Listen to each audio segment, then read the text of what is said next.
still on mute. But you see where I click on the bottom? Just stay here. You don't have to stay here. Stay a bit away. Yeah. You're not on mute. You don't have that.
Hello and welcome everybody. Can everybody hear me? Okay. Yeah. I'd first like to thank you all for returning on such quick notice and indulging us for this month's very busy schedule. I would like to call to order the Old Bridge, New Jersey Planning Board meeting for this evening, December 7th. And I would like to ask everybody, after saluting the flag, that we take a moment of silence for today, which is the 80th anniversary of Pearl Harbor. So if everybody would, could you please stand and salute the flag?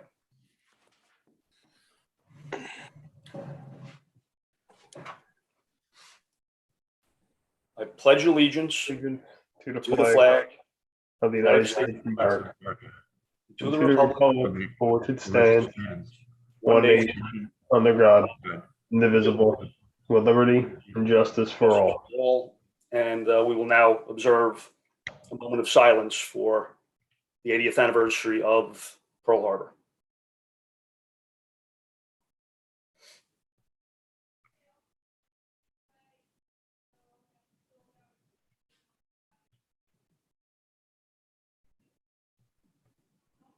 Okay, thank you, everyone. And with that, we'll bring the meeting to order.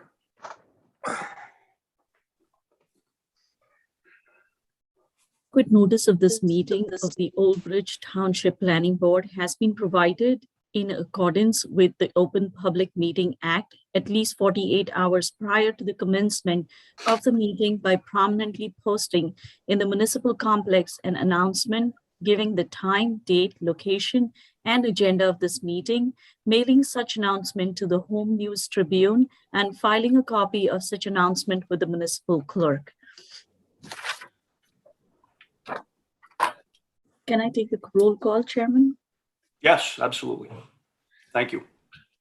Mr. De Palma, Here. Mr. Renner,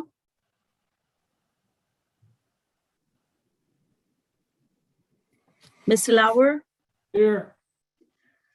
Mr. Mamakis, Here. Ms. Cannon, Here. Mr. Schmidt, Here. Mr. Lenning, Here. Mr. Pink, Mr. Pink's on mute. He's muted. Here. Kevin Marucci, Here. Mr. Petty, Here. Mr. Garcia,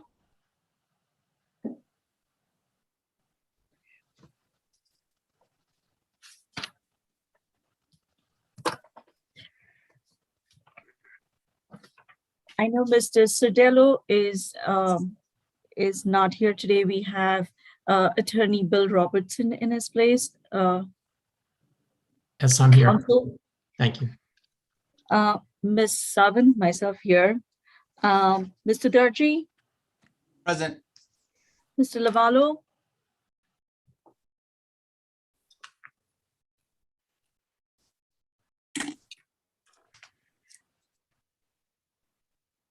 Mr. Tim K, Present.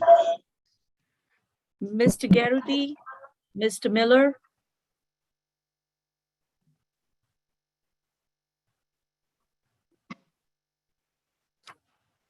that's all. Okay. Thank you, Vina. And we do, I'm just confirming, we do have a quorum with a couple missing. I believe so. Okay. Thank you. Okay, we will get started with tonight's agenda. And the first we have on is the minutes from November 30th. If I could have a motion to vote on the minutes. I'll move it. Moved by Mr. Lauer I'll second it. and second by Mr. Pink. Mr. De Palma, Yes. Mr. Renner, Mr. Lauer, Yes. Mr. Mamakis, Abstain. Ms. Cannon, Abstain, I wasn't here. Mr. Schmitz, Yes. Mr. Lenning, Yes. Mr. Pink, Yes, Chairman Marucci, Yes. Mr. Petty, Abstain.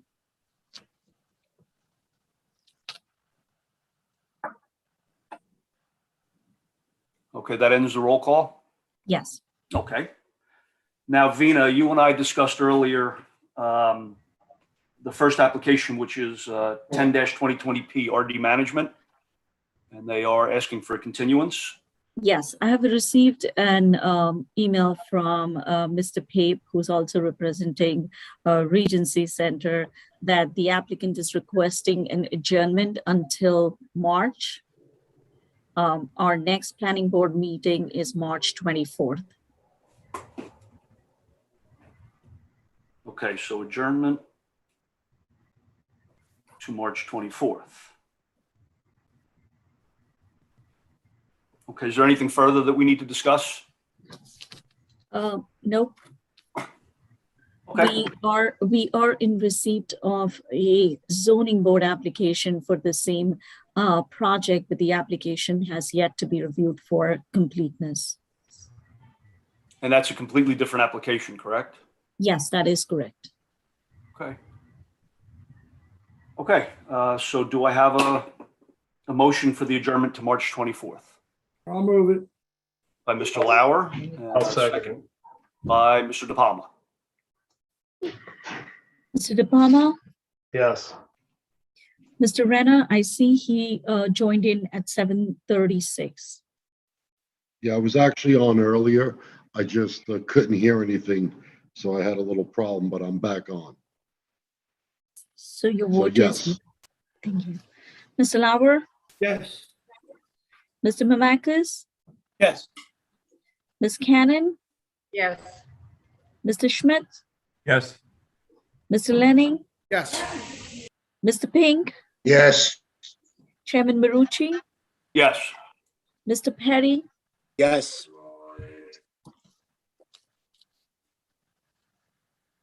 Okay, thank you, everybody. Now we move on to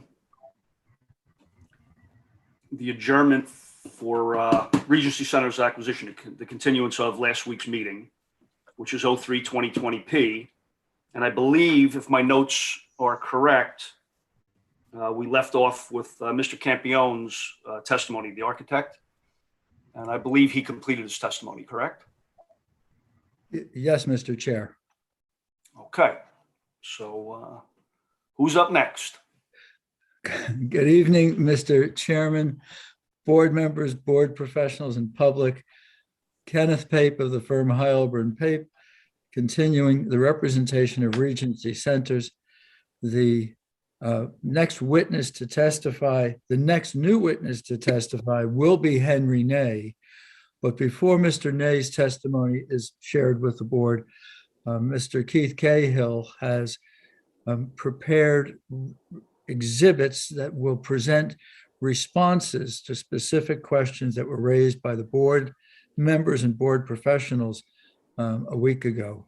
And before I introduce Mr. Cahill and his new exhibits, there are some minor administrative matters I just would like to make certain are on the record. When we appeared on the 30th, we made a commitment to have a transcript done on an expedited basis. I'm very pleased that our transcriber did complete the transcription of last week's hearing and delivered it electronically on Friday to all at the township who requested it. We have that court reporter with us. Angela Antuano is with us this evening, transcribing this hearing, and will again, on an expedited basis, create a transcript for the township. If I may, I note that there are 7 members here tonight who were on last week's Zoom planning board hearing, for which we're most grateful. And as you indicate, Mr. Chair, you do have a quorum with those 7 members. I also note that 4 members of the board have joined us this evening. Mr. Eric De Palma, Mr. Petty, Mayor Barbara Cannon, and Mr. Steve Mamakis, I see have joined. May I ask if they are qualified, if they have qualified to vote on the application this evening, just so that we know who's on. I believe Mr. De Palma was present last week. I was. You were? I'm very sorry. I did not record it. I'm very sorry. Thank you. I read the transcripts and I watched the whole meeting on YouTube. So I think I'm double qualified. Absolutely. I did watch the meeting on YouTube. Okay. If that to the applicant, we're most pleased, and if that qualifies the board members by the chair and council, if we could just have the record note. Yes, it qualifies for me. Mr. Robertson, you want to chime in? Yes, the board members can sign a certification that they either read the transcript in terms of watching the YouTube, if they would certify that they watched the full meeting and were able to hear all of the testimony that took place during the meeting. They can certify that they would be qualified to participate. Okay, in this virtual world, how do we go about getting those signatures? I think the certification can be emailed or provided to the board members. And if there's no objection from council, they can be returned to the board secretary and circulated to the applicant's attorney as well. Okay, and Mr. Pape, who was the 4th? No, I made a mistake, and I'll begin again apologizing to Mr. De Palma for failure to record that he was with us at the last meeting. But there was another 2. There was Mr. De Palma, Mr. Mamakis, Ms. Cannon, and a 4th. Joe Petty. Petty? Okay, It's only- Joe, did you read the transcripts or anything, or? I watched it on YouTube. You did, okay. So you'll just have to certify to that as well, and then we're in good shape.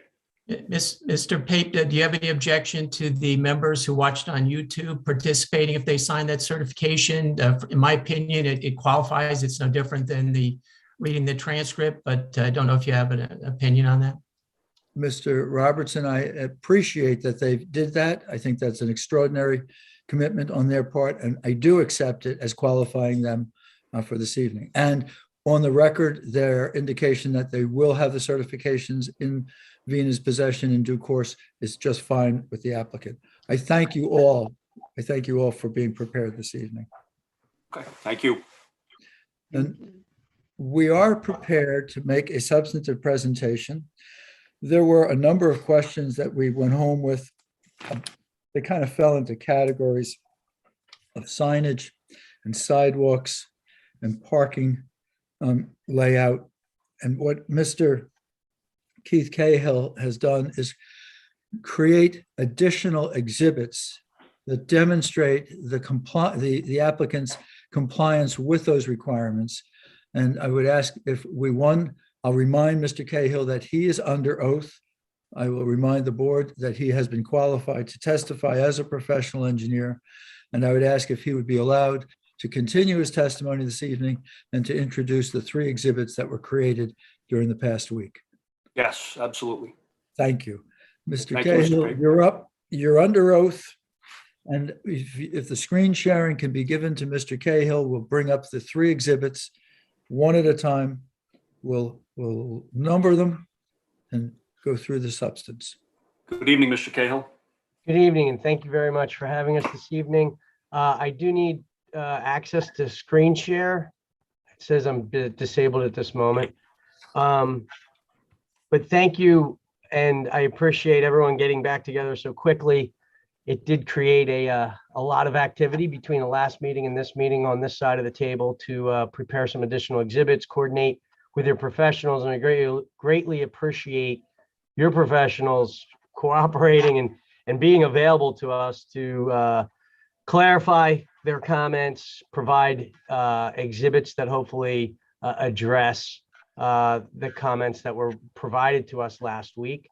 I am still trying, Vina, I'm still trying to get host be able to share.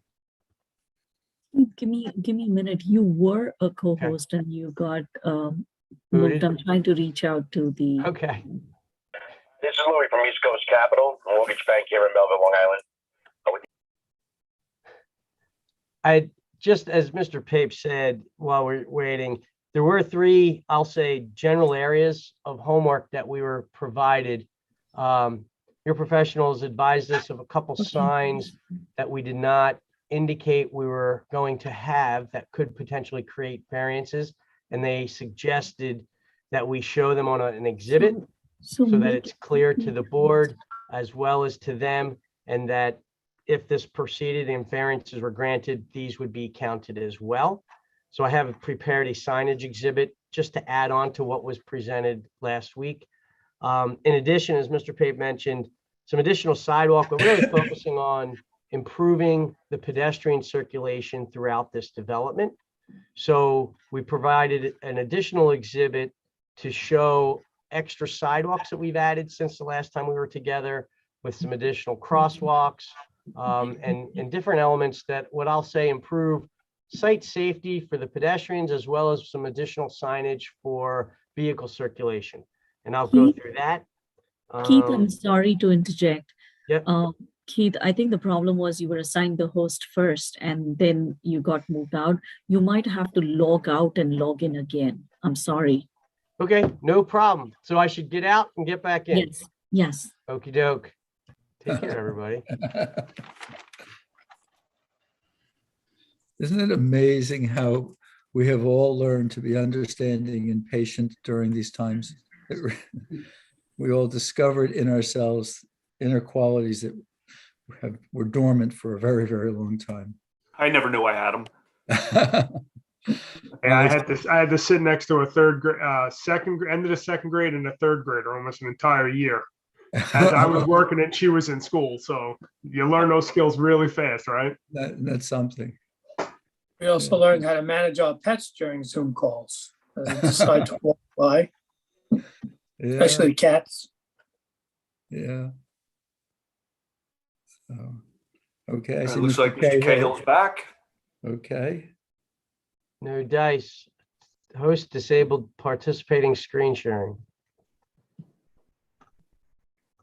And could I again just ask everybody who's not participating? Now I got it.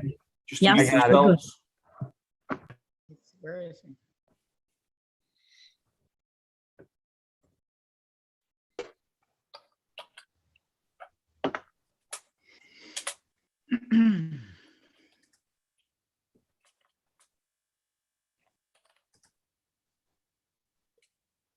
Do you see me? Good. Okay. Yes. Yes. If you could begin by describing this, read the title block, and we'll give it a number. I thought we were at 6, but I looked to Vina to confirm that we're at A6. Pretty sure that's where we left off. I believe so. Yes. Based on the This will then be transcript. marked Exhibit A6. It's Correct. entitled Additional Signage Exhibit, sheet number EX01. It's exhibit dated 12/7/21, prepared by Bowler Engineering. And just for everyone's purposes, this exhibit is basically the overall site plan. And you can see I've added a few elements that I highlighted in green, and that's what I'm going to talk about this evening very quickly. Just for reference, you can see Route 9 at the bottom of the page heading in a north-south direction. So north is to the right side of the page. As mentioned, we had some additional comments or discussion with your professionals that some typical signage that we would show for some of these potential tenants would potentially create variances for signage for numbers of signs. So the suggestion was to call them out, so avoid the number of trips back to the board when tenants ultimately shuffled out. So specifically, I zoomed in and I'm focused on building J, which is the convenience with fuel.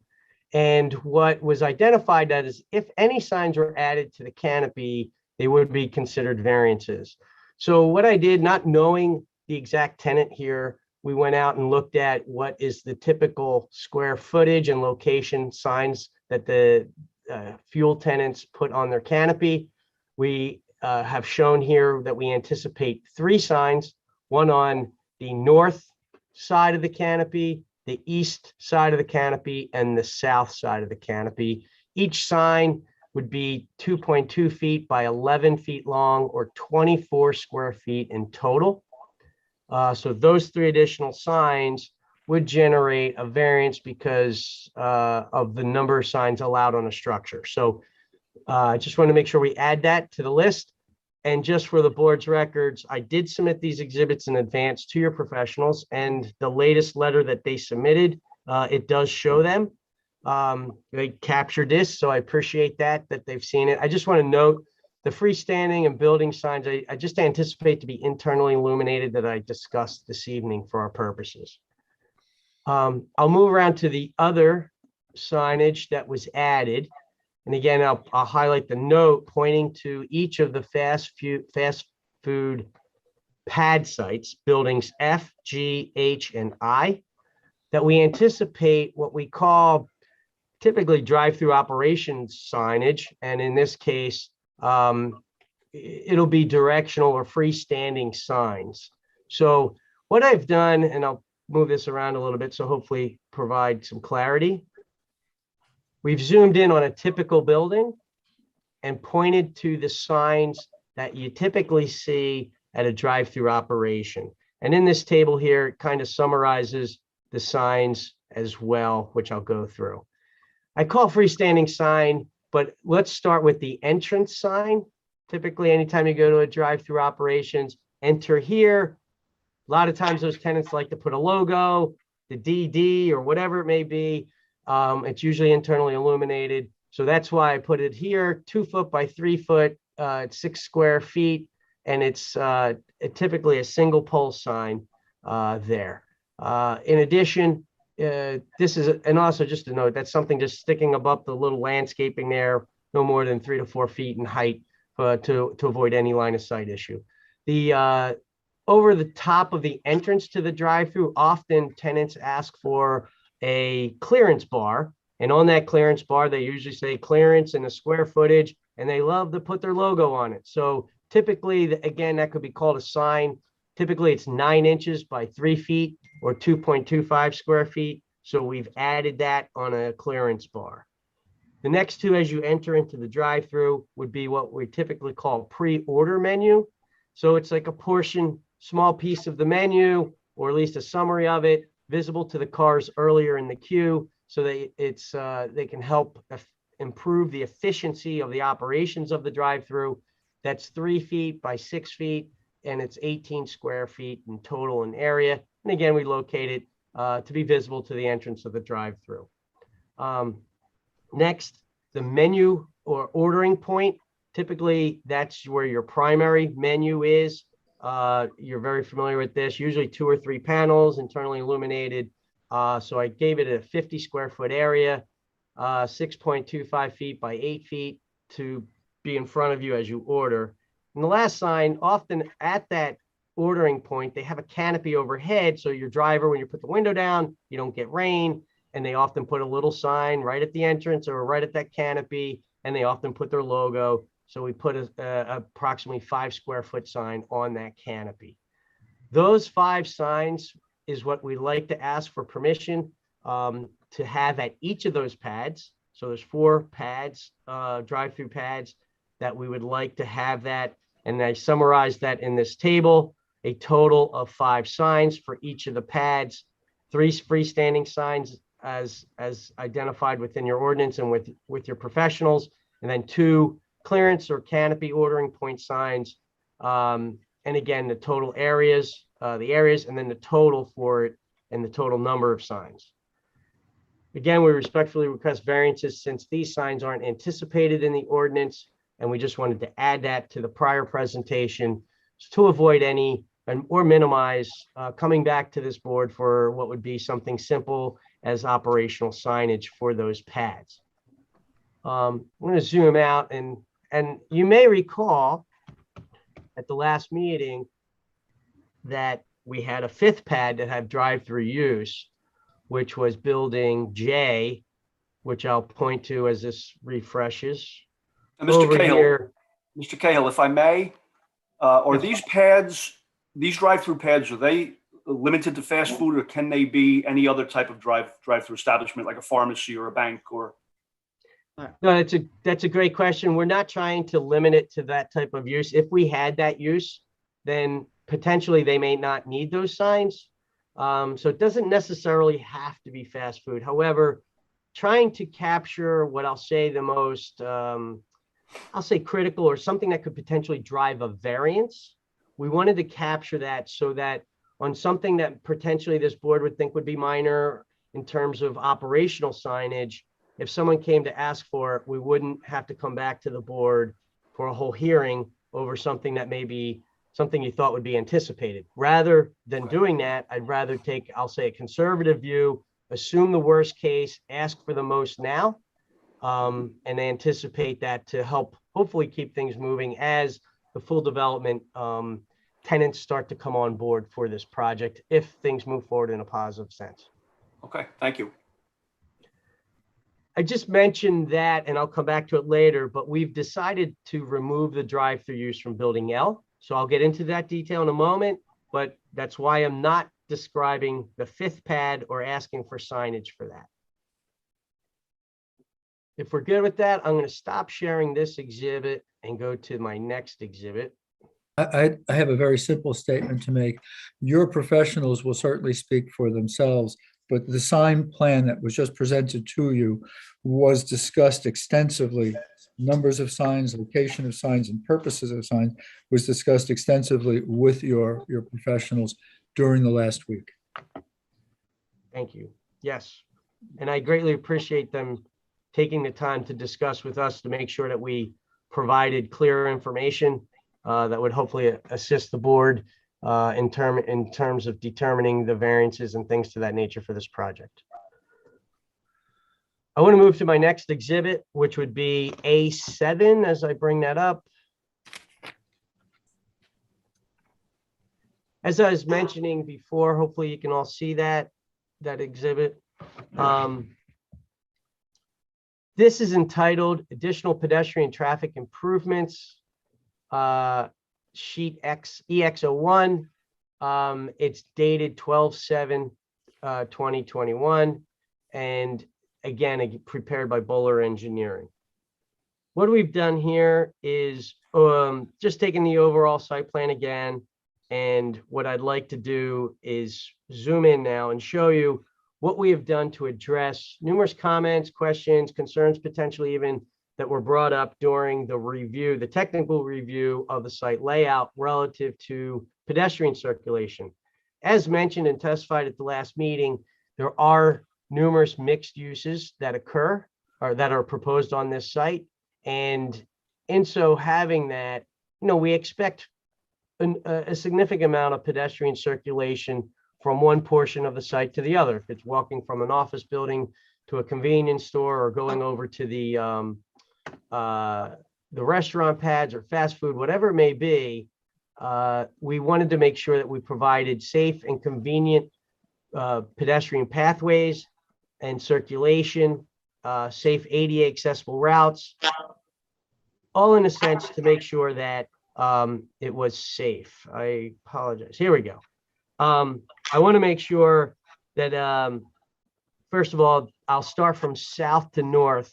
So again, Keith, I'm sorry. Yes. Before you start, can we label this as Exhibit A7? Yes, A7. Thank you.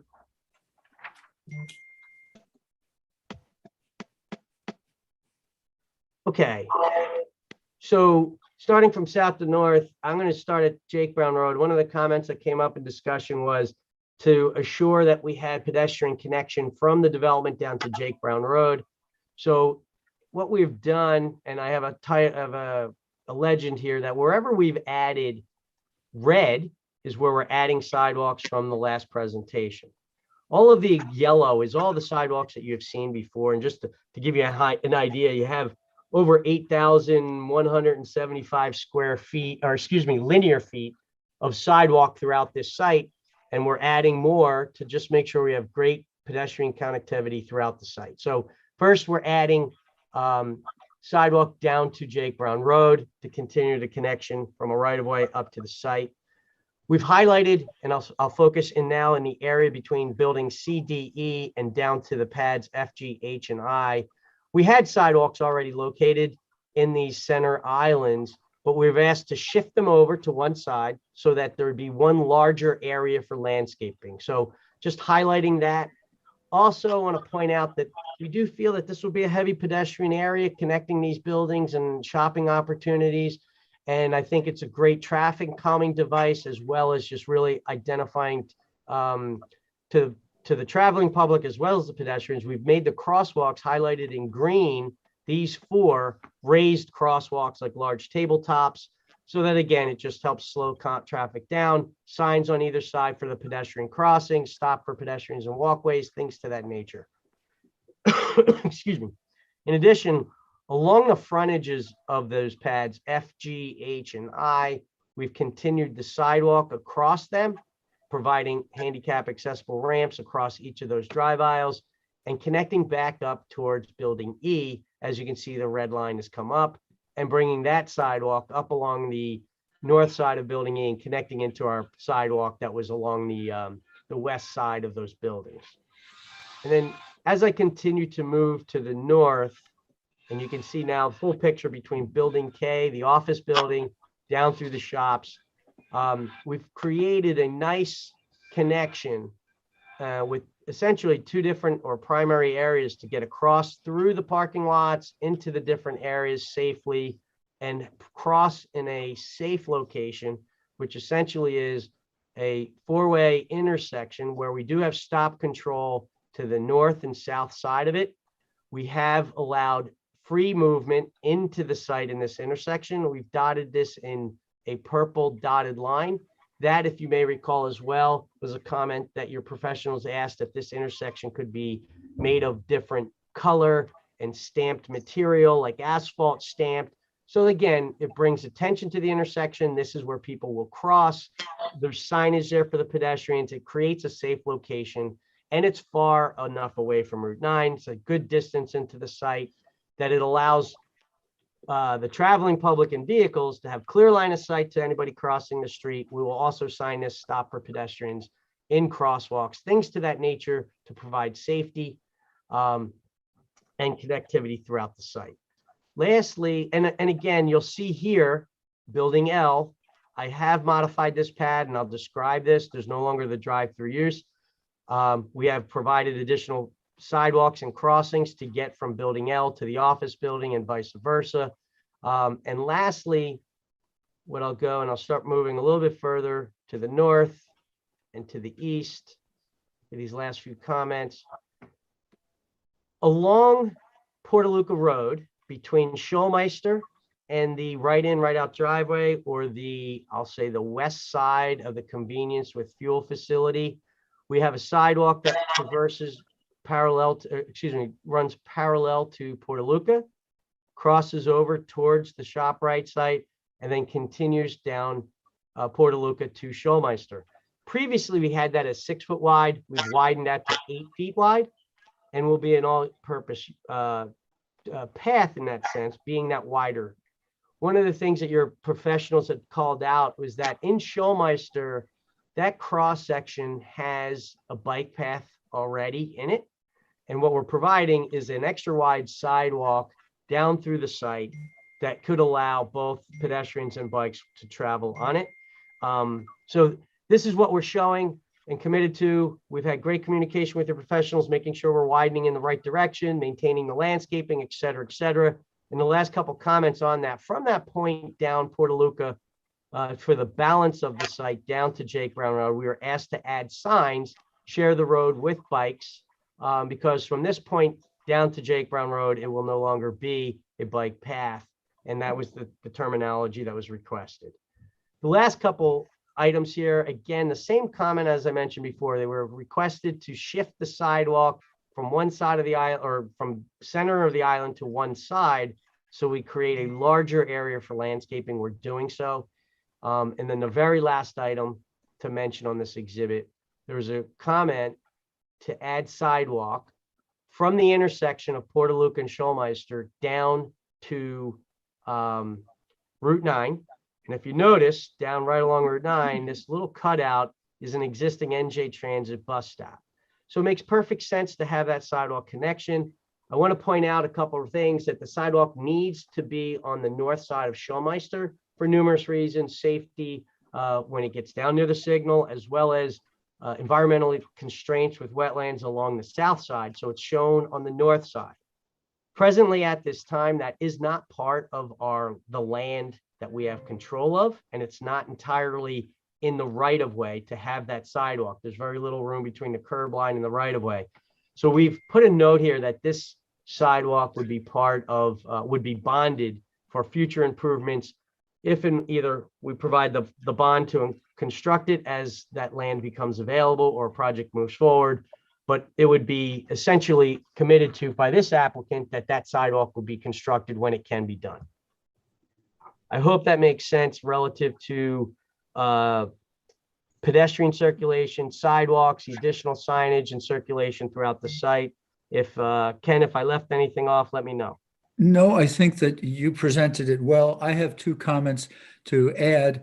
The first comment is, similarly, board members, your professionals and Mr. Cahill worked on this together. I look to them to speak for themselves, but our goal was to understand the requirements and to make certain that we had addressed them. I also wanted to add something with regard to Schulmeister Road. To the extent that our clients are owners or under control of the property where that sidewalk is to be installed, there's a commitment the sidewalk will be installed. To the extent that the sidewalk, as you've shown it, has to be designed from beginning to end, our clients will bear that expense and will design that sidewalk from beginning to end. And they'll bear the cost of and expense of installing it. But to the extent that there's some portions of the property either owned by the DOT or others, we cannot commit for others to have the permission to build those sidewalks. We'll attempt to acquire that right, but the best that we can do is design it, pay for it, and we also agreed that the section that we don't, that if there's any sections that we can't build, that we'll post an appropriate bond for it. So I think, Mr. Cahill, Go to our third one. Okay. This is going to be A8. If you could describe what it is and then just give me a very brief opportunity to speak. Yes.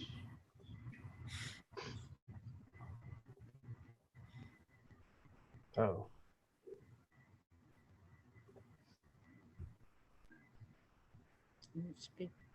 Give me a second here.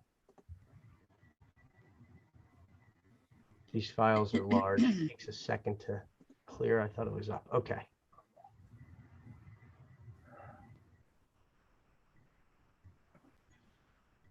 Do you see that? Doesn't seem like it highlighted it. Yeah. All right. There we go. Okay. You got it? You see it, Yes. Ken? Yes. Yes. Okay, great. So this is going to be A8, and it's also dated 12/7/21, prepared by Bowler Engineering, and it's entitled Parking Modification Exhibit Sheet EX01. Just for reference, north is to the right. Ken, you're on. Thanks. So this is a revised parking plan. And as I watched your professionals and our professionals discuss parking, there was so much going on. We're going to present it to you. Keith is going to present it to you with this exhibit.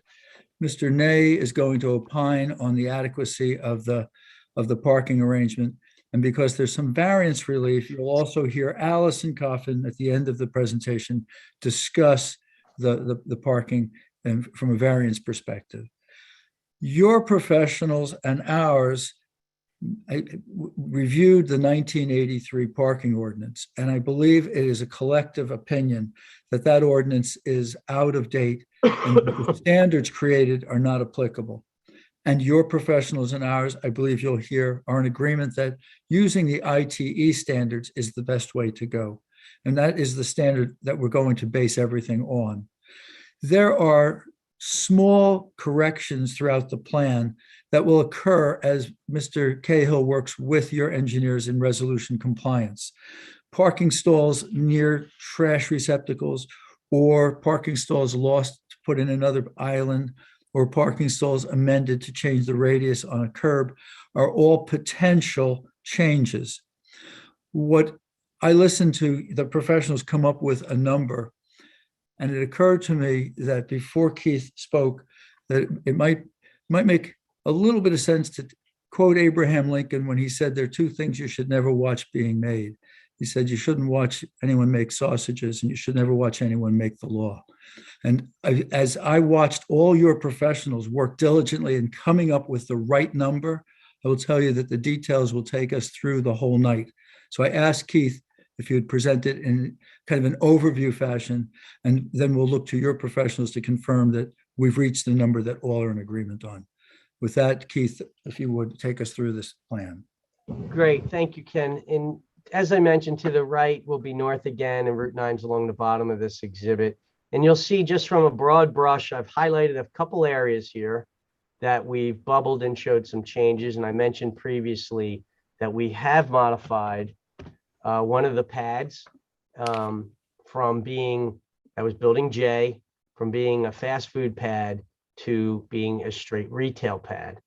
So with that being said, since we don't have a drive-through use, you can imagine the drive-through lanes change, the parking around it changes, and I apologize, this takes a minute because the file is so large.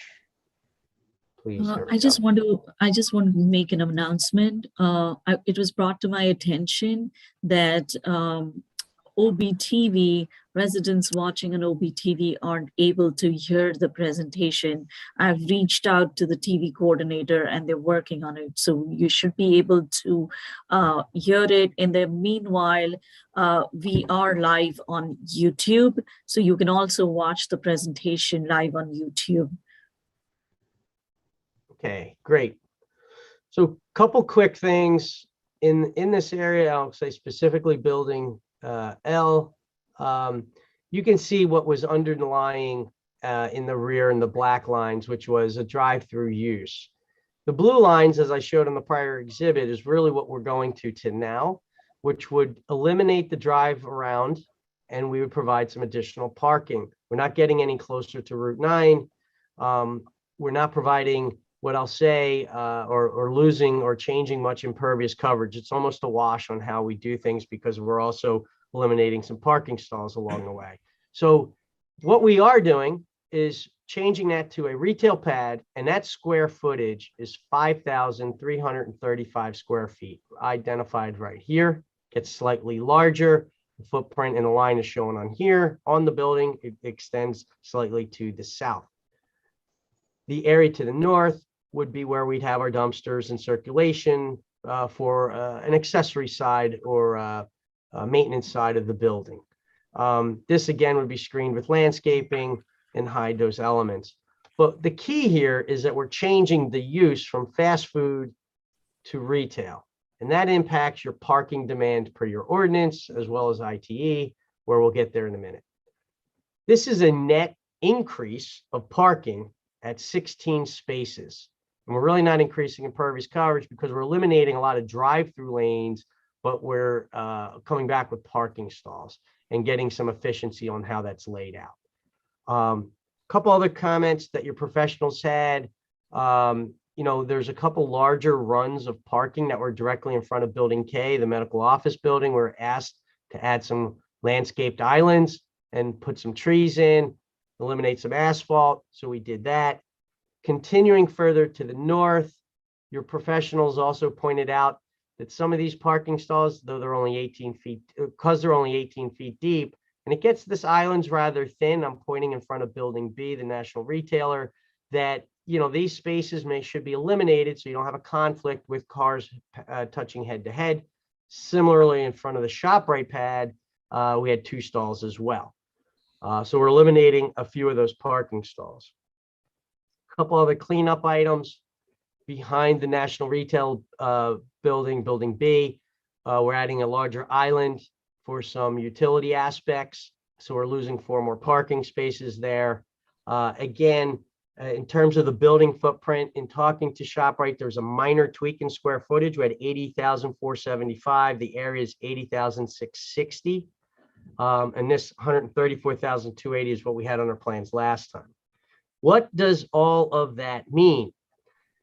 When we look at your ordinance and we take the square footages of the 3 primary uses that your professionals identified, which were retail, medical office building, Building K, and the fast food uses, multiply by the accurate square footages that we adjusted on this plan this evening, and get to a parking demand per your ordinance, it requires 2,204 parking stalls. If you look at your professional's letter on page 13, they agree with that. They're using the same math. They've looked at this exhibit, so we're all on the same page. Now, how many parking spaces are we providing on this exhibit? Last week when I was talking to you, we had 867 parking spaces shown, 1,868 parking spaces provided. And coming back with what we've done here, add, plus, minus, this, that, and the other, we only reduced it 1 by going down to 1867. However, I want to raise some concerns that also Mr. Pape mentioned, is that there's some areas where still there may be some tweaks. One of the items, talking to our grocer, was a conversation about potentially adding another loading zone in the back of the building.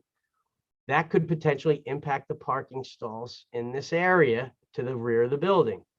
Again, when we look at our total parking demand and we look at what your ordinance says, and then I go to the ITE, which again, your professionals did, and on page 14 of their letter, they also did the same. And that parking requirement from ITE is drastically reduced from that 2204 per ordinance down to 1849 per the ITE. As Ken mentioned, we don't want to understand all the sausage and all the mix because it gets confusing.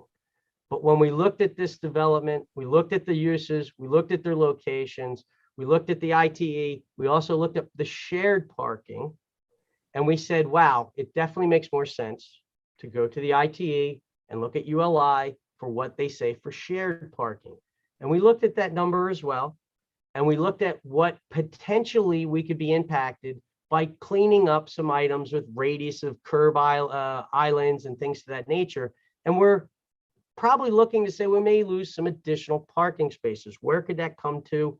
Well, we had come down to a number somewhere in the neighborhood of 140, 143. And the reality is, when we looked at this, your professionals have a recommendation to cap that parking at a low number of 1,820 parking spaces. 1,820 parking spaces. looking at ITE, looking at the shared parking, that's a conservative number, meaning it's actually higher than what that would recommend, yet it's lower than what we feel functionally we need in this essence, and also being able to clean up some items that your professionals has asked us to. So again, going back to the parking, yes, we do have a variance per the ordinance, but we're providing a significant amount of parking stalls that would operate sufficiently based on the uses and locations of them. And we look at that number, or that low number of parking at 1820. So if someone, Mr. Sullivan, your attorney, asked to say, what is the variance for parking, or board members to understand it? Looking at your ordinance, it's 2,204 spaces required. And we agree with your professionals in our office and our client to put a cap at the least number of parking stalls provided at 1,820.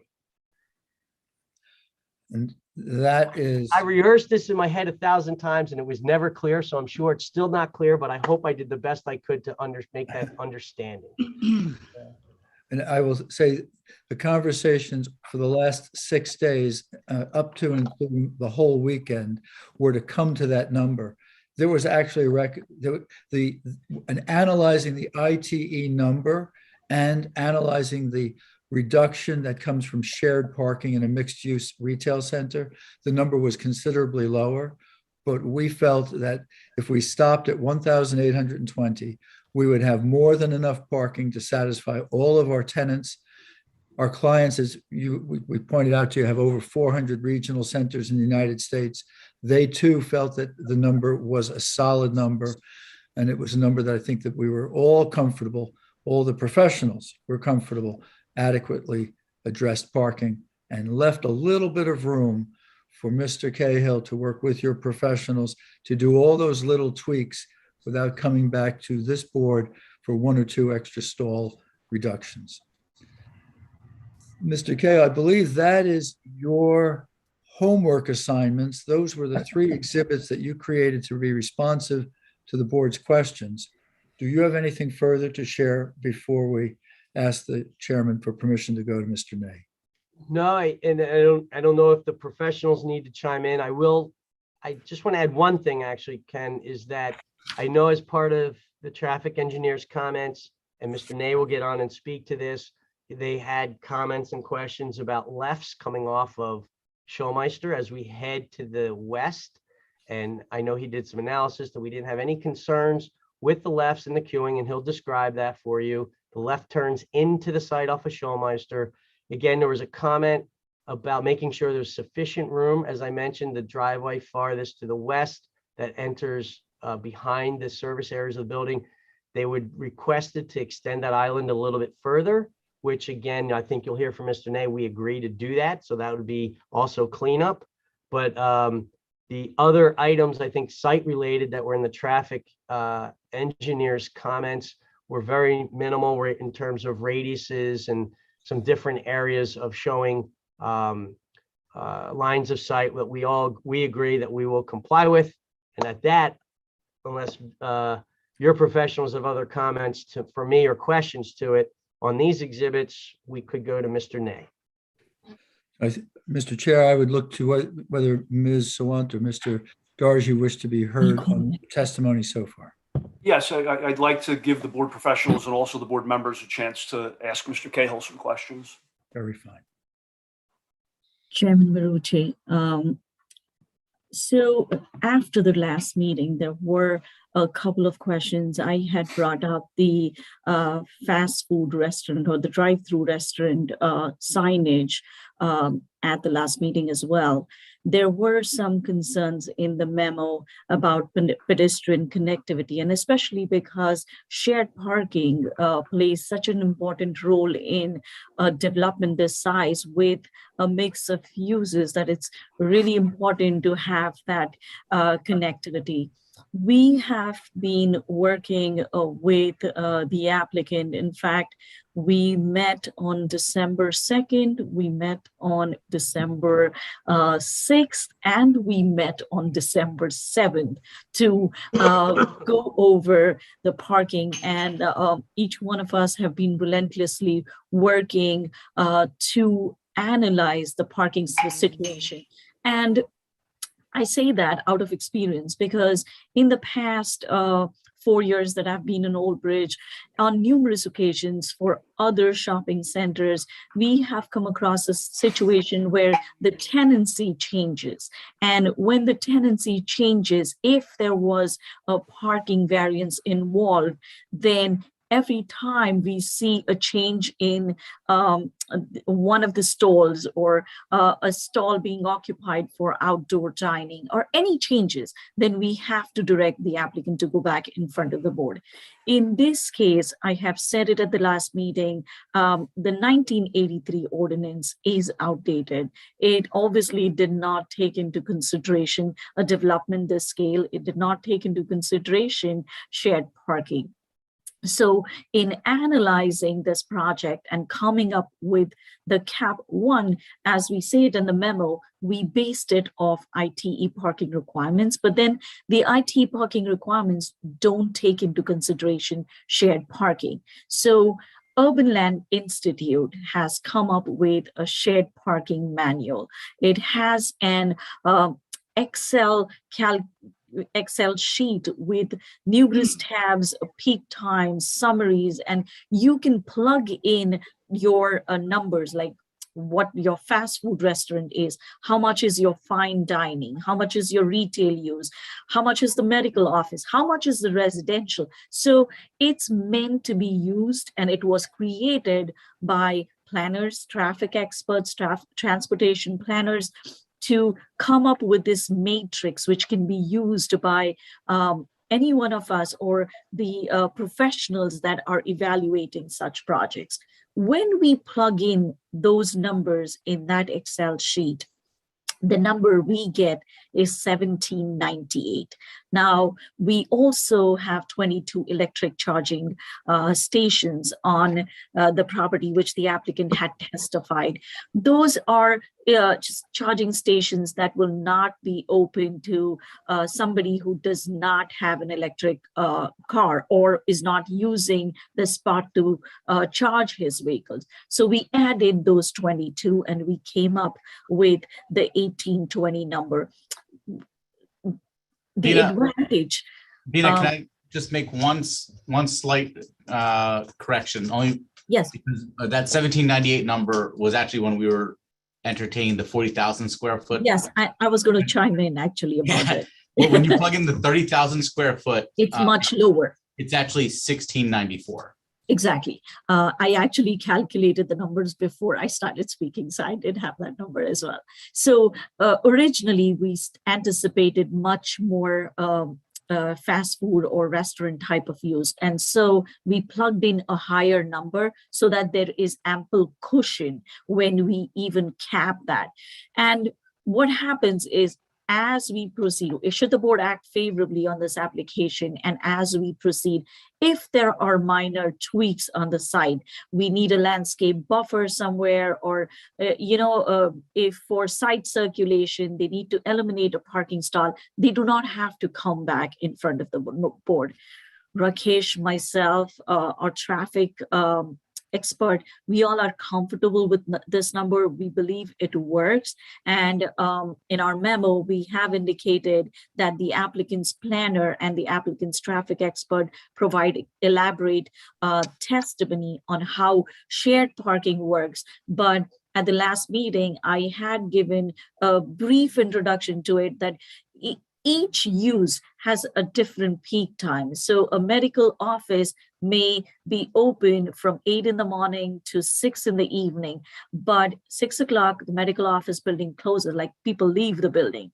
And that's when a fine dine restaurant in the evening is when they would have their peak hours. And so the parking that is used by medical offices would then open up to this fine dine restaurant. Also, we have to keep in mind that people or patrons of the grocery store or one of the retail users are also one of those who visit the fast food restaurant. So there'll be shared services too. I would leave it up to the applicant's planner and traffic expert to go further into detail, but these numbers were computed based on all these concepts. And there was a lot of work that went into not just on the applicant side, but also on the township side, so that the board is comfortable when reviewing the parking variance. With the pedestrian connectivity, like I said, there were a lot of comments raised in the memo, and they were pertaining to or related to the shared parking or people walking through the site. Also, we have to keep in mind that there is a significant residential component that lies behind the commercial component of this project. So I'm anticipating that on a nice summer day, there will be residents who live within the Hovnanian project or the Edgewood Properties project that would want to bike or walk with their kids to one of these stores. And I think that's why pedestrian connectivity, having connection for bike lanes was quintessential for this project. Also, there are bus stops at walkable distance. So having that connectivity also helps for people who are commuting to the city and who live within the residential component of this project, or for those who are coming specifically to shop in this area. So we did spend a lot of time on working the pedestrian connections, the crosswalks, and actually Rakesh and Keith had a brainstorming session with where the bike lanes would be, because there were certain sections in Portaluca where it was a bit of a challenge to have bike lanes as well as sidewalks, and yet have the landscape buffer between the parking area and those sidewalks. I think that's all on my end, Rakesh. Thank you. And Mr. Chairman, I think Vina covered 99% of what I was going to say. The only thing I would like to add, or would want to add, is that we did talk about cyclists along Schulmeister, and the applicant has made changes to their site plan to accommodate cyclists through their development. And they've also agreed to install the sidewalk along Schulmeister up to the bus stop. We would request that sidewalk be an 8-foot wide sidewalk, similar to what the applicant is proposing on Portaluca through their site, so that it's compatible for a multi-use path as opposed to just a pedestrian sidewalk. And I guess I would just ask the applicant if that's amenable to them. Mr. Cahill, is that something that you have to unmute yourself? You're there. Yeah, we'll ask our client to confirm that it's, in this case, we are bonding for those improvements because we can't construct them. So that would be part of the bond. I'm sure we can come back with an answer, right, Ken? Yes, wherever we can build it, we will, and wherever we can't, we'll bond. Oh, I see we can. Okay. So the answer is yes. Very fine. Perfect. That's all I was waiting for. There was a very important foundation fact that Vina's statements need on the record, and that was there's a request made of the applicant and an agreement from the applicant that the fast food would be capped at 10,000 square feet maximum, and the balance of the restaurants would be capped at 20,000 square feet maximum. And it's our understanding that the formulas that were used relied in part on those commitments, and also relied in part on Building L no longer being a fast food restaurant with a drive-through. So those commitments are part of the record. And what is a typical square footage for a fast food restaurant like a McDonald's or a Chick-fil-A? Keith, you want to do that one? I mean, I know they vary. Sure. I mean, some of these may be different than the national retailers like those, but they're typically between 2 and 2,800 square feet that you get in there. Okay.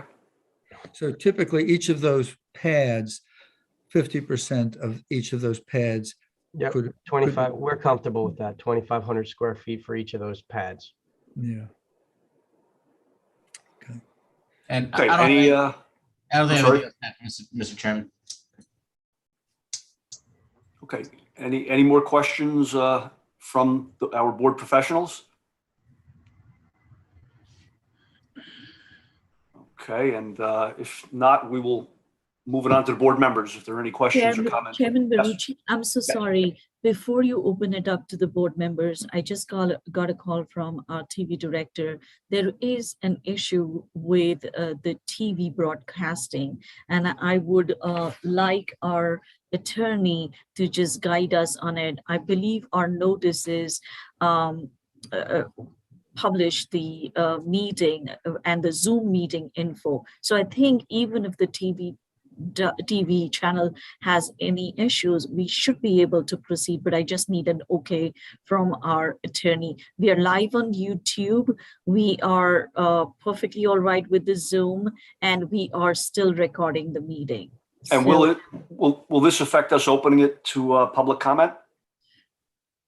I mean, when people open it up to public, it's through Zoom, actually. It's not through the TV. They watch the meeting on TV, but when they participate, they actually participate through Zoom. I have requested our TV coordinator to publish the Zoom meeting info on our Facebook page and every media page right now, so that people can actually get the information to join in on Zoom.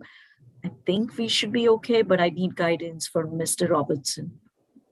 Vina, the notice that goes out that indicates and it advises the public that the meeting participation is through the Zoom link. Is that correct? Yes, that is correct. In that sense, then in my opinion, that is the sufficient notice, and any member of the public that wants to attend and participate in the meeting had adequate notice that that's the way to join in, and that's still available to them.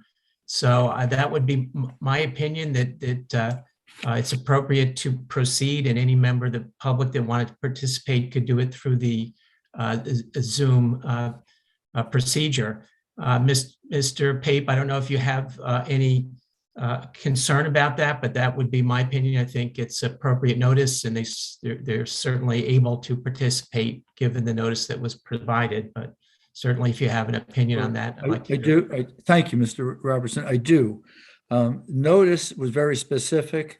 The language, the notice requirements were something that I spent considerable time with Ms. Sawant and with Mr. Sardillo to make certain that they were proper. The notice states that this is a virtual meeting and that there was connections that the public could use to participate in the virtual meeting, whether through video or phone. The fact that Old Bridge Township has a TV station that broadcasts this is a very fine amenity, but it is not something that we as the applicant or you as a board are relying upon for the adequacy of the public's ability to participate. I have no objection. I hope that the television is operational, but I have no objection to us proceeding based on the reliance of the Zoom notice. Thank you for the opportunity to comment.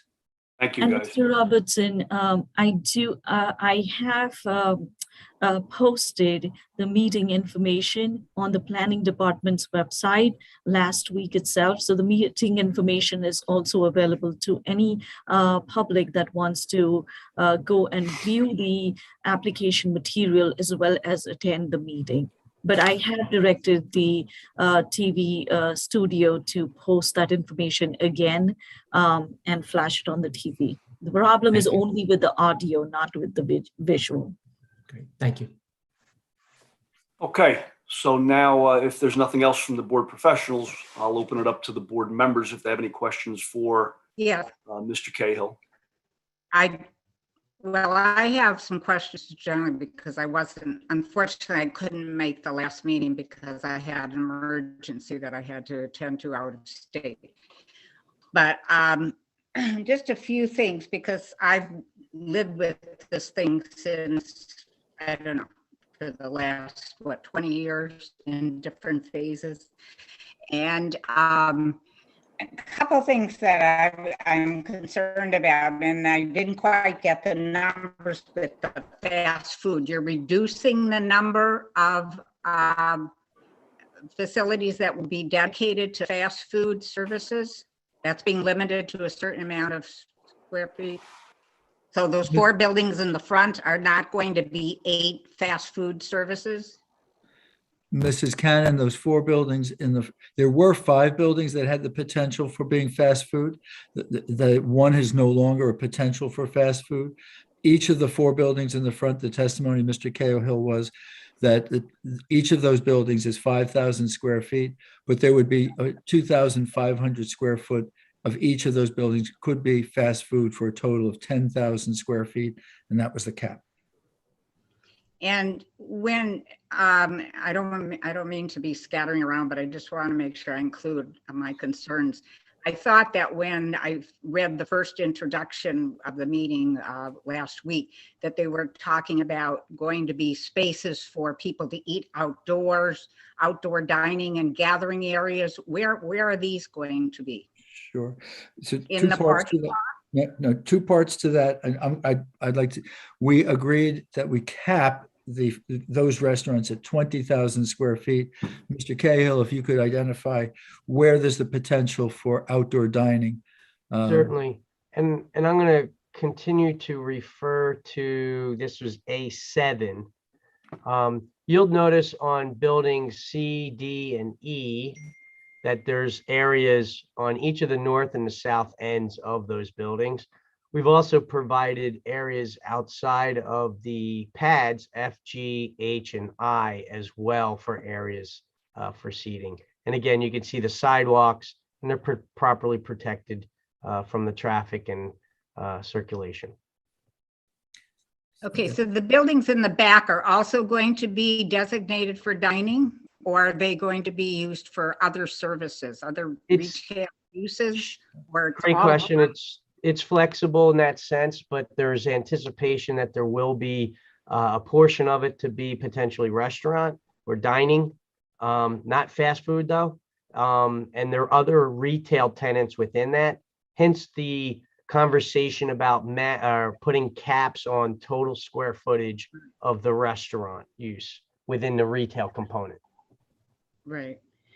Okay. And my other comment regarding fast foods, of which I'm not a real fan of, I just, that's the only part that's going to be directly facing the highway of the facilities. The others are in the back, the big box store and the ShopRite and the medical building and so forth. I just don't understand how having all of those in the front being an inviting kind of invitation to come and explore the area. But I'm not a big fan of fast food. So I just think I would like to see more of a mixture. Is there going to be landscaping in front of there, or it's just going to be a drive-in with right on the highway? Is there something in front of it? And I was going to say the architect has done a very nice job of creating a nice visual for the buildings. And there is landscaping up along the front as well. And there is vertical separation between the roadway and those pads. There's landscaping along the front. So, though we're not, again, I stress the point, we're not putting a solid screen by any chance to prevent visibility, because the success of a retail facility is to have visibility. But at the same token, it will look nice and appealing from the highway and inviting to come into the development. Mrs. Cannon, there were considerable comments in the staff report on landscaping, and at the last week's meeting, Mr. Cahill accepted all of those comments and agreed to incorporate all of the revisions. And it did include embellishing the landscaping along the highway frontage. Okay, and then my other comment is, I know that, we've always been sort of prone to building big box stores and then having huge amounts of blacktop in front for parking. And I thought it had been found that, this really was not that desirable anymore. And as a result, then you get pads put in in the parking lots to break up or make better use of that space. I realize you say you're going to put some landscaping in the parking, but that's, you know, really large area of blacktop for parking. And is there any way to, is it going to be broken up with aisles of landscaping? And so it Yep. isn't just. Yep, yeah, and again, what I described is adding some additional on that other parking exhibit. We've added additional islands of green grass. Your ordinance has a section of like, once you get 20 in a row, you have to have a green island. So again, that's what we've looked to achieve. We've added larger connectivity islands as well, which would be landscaped. And you can see the different ones at the ends and some, you know, unique shaped ones, but again, they'll all be landscaped to soften that appeal to this parking area. Okay, and my only thing is that, you know, for years we've looked at this area as being a prime area for really some showcase development for Old Bridge, or at least that's what I've always thought of.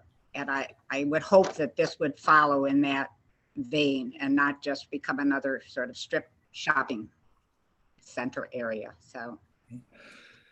Chairman Marucci? Yeah. Chairman Marucci? Yes, Steve. So I'm going to have a bunch of questions, comments, concerns, and tapping upon Mayor Cannon's last comment. I was involved originally in the first kind of perceived concept plan of it. We discussed, we had a couple of conversations with Rebecca regarding what the township would like to see built there. In the beginning, we had some hotels, and we had a hotel. I think a bowling alley, and of course, pandemic has kind of put a little bit of a damper on that. But the township has been marketing as a destination location, and we would like to see this become a destination location, as Mayor Cannon just elaborated on, not seeing just a sea of different businesses that would not accommodate that destination location. So I have a bunch of comments and questions. In the original conversations, can somebody tell me what the size of the parking spaces are at the current time? Sure. We have a mix of, in the majority of 9x18 parking stalls. And then there is a section in and around the convenience with gas, it's 10x20, as well as in front of the ShopRite grocer that we also use 10x20 parking stalls. But the balance is 9x18.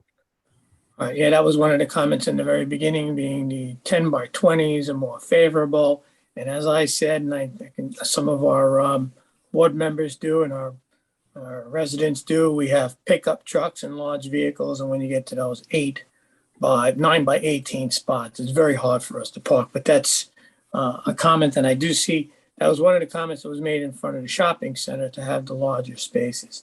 I'm in agreement with the least amount of spaces possible, because just seeing seas of parking these days and through pandemic, seeing some of our shopping centers just empty, so large, those are concerns. First off, looking at I have a bunch of little yellow Post-it notes here that I've been taking a couple of notes, so bear with me. With what you're going to call fast food restaurants out in the front, I personally don't see enough parking for them. So if you want to bring it up on the screen or scroll down a little bit, or areas of Sure, couple and of- we had some extensive discussion, both operationally and with your professionals, and looked at the uses, and hence why, to your exact comment about the big parking fields of sea of asphalt, there's a balance, and we're striking that balance between your ordinance asks for, which is a much higher number, versus what ITE, which is a relevant number that's updated frequently, you know, not even considering the fact of what the pandemic has done. But I've been doing testimony for the major fast foods for 15 years, and every year the amount of of traffic that goes through the drive-through versus what goes into the parking lot continues to increase towards the drive-through side. Taking that all I into agree. consideration, we're trying to provide a good balance so that we have parking where it needs to be, we have circulation where it needs to be, and we have the pedestrian circulation.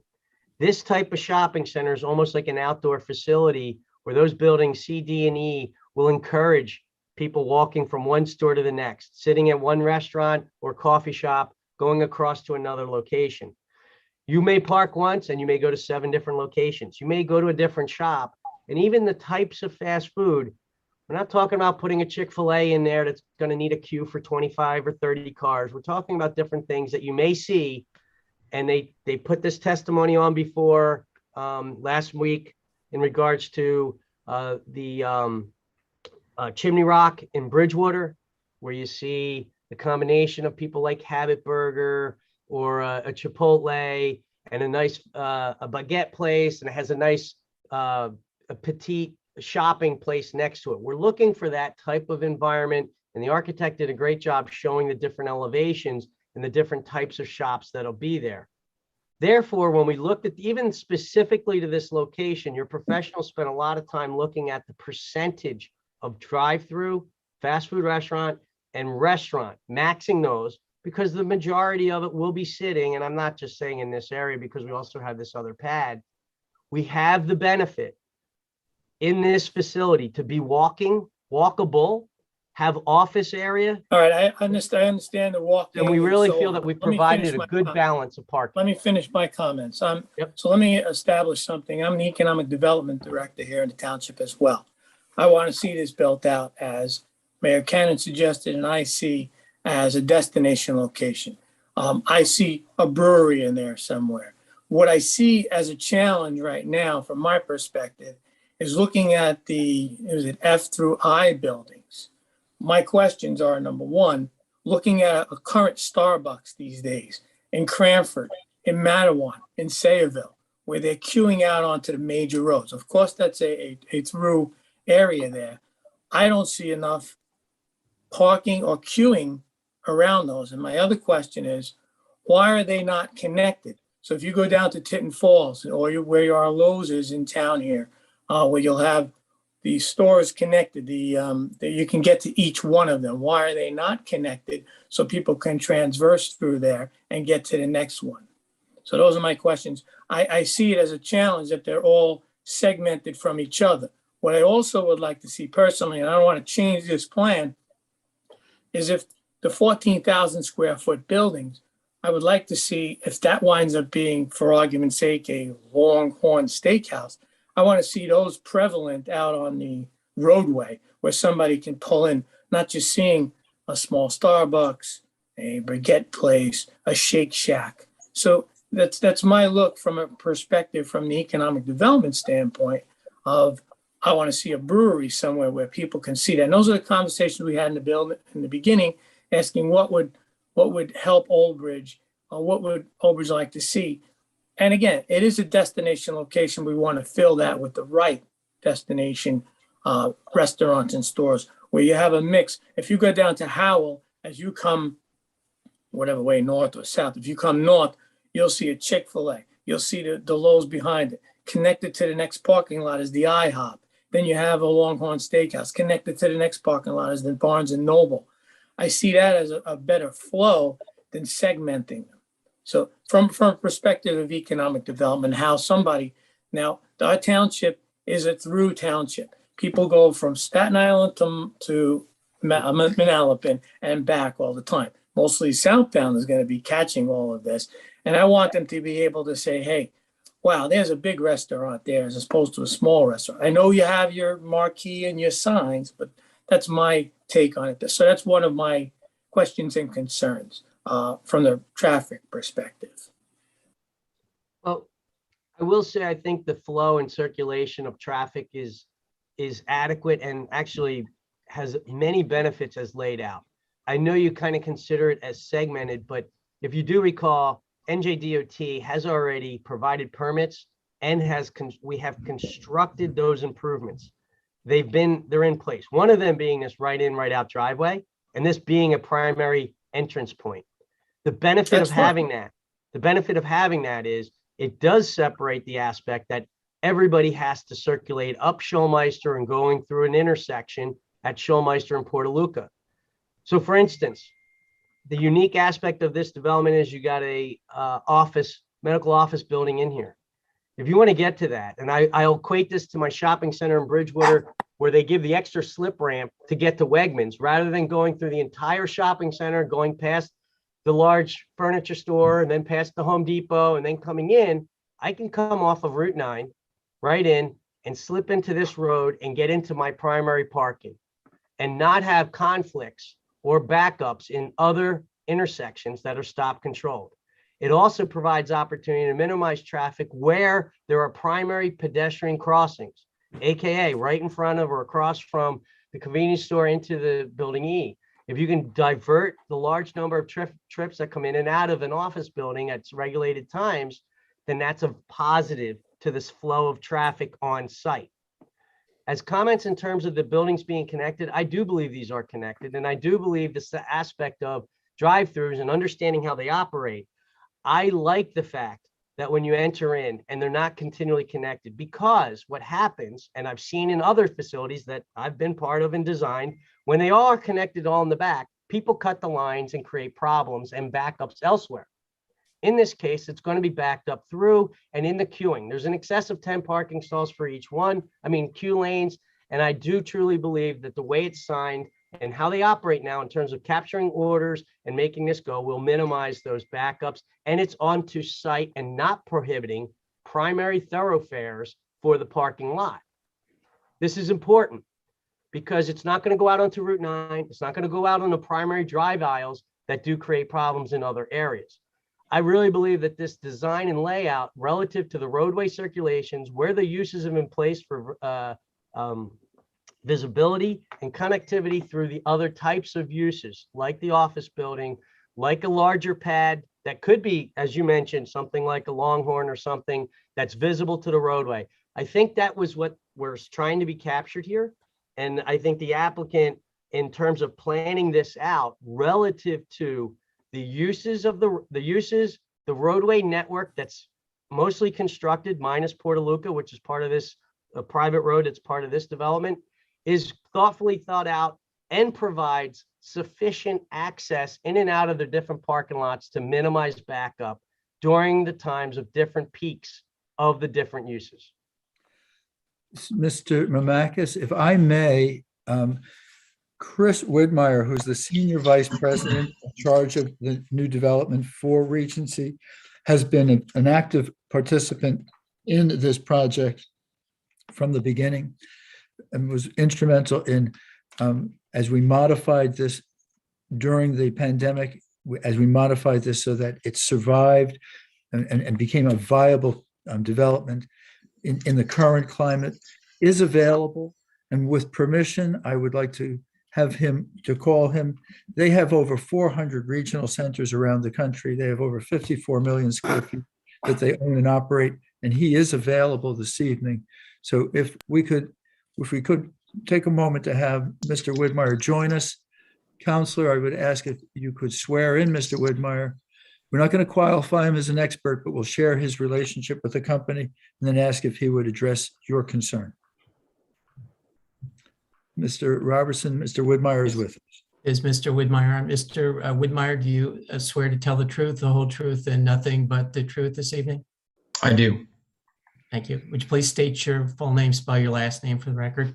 Sure. It's Chris Widmeyer, W-I-D as in David, M as in Mary, A-Y-E-R. Thank you. Mr. Widmeyer, if you could share with the board professionals and board members your relationship to Regency Centers. Sure. I am the Senior Vice President of Regency Centers. I am in charge of new development for the East Coast of the company, and I have been an employee for the past 19 years. Mr. Widmeyer, if you could address some of the questions that Mr. Mamakis has brought out about the placement of these different uses and your perspective as the mix that has been created working with your team. Sure. Keith, would you mind putting the site plan back up? Yep. I'm gonna pull up A2. Ken, if I don't screw this up, was the site plan. Chris, does this work for you?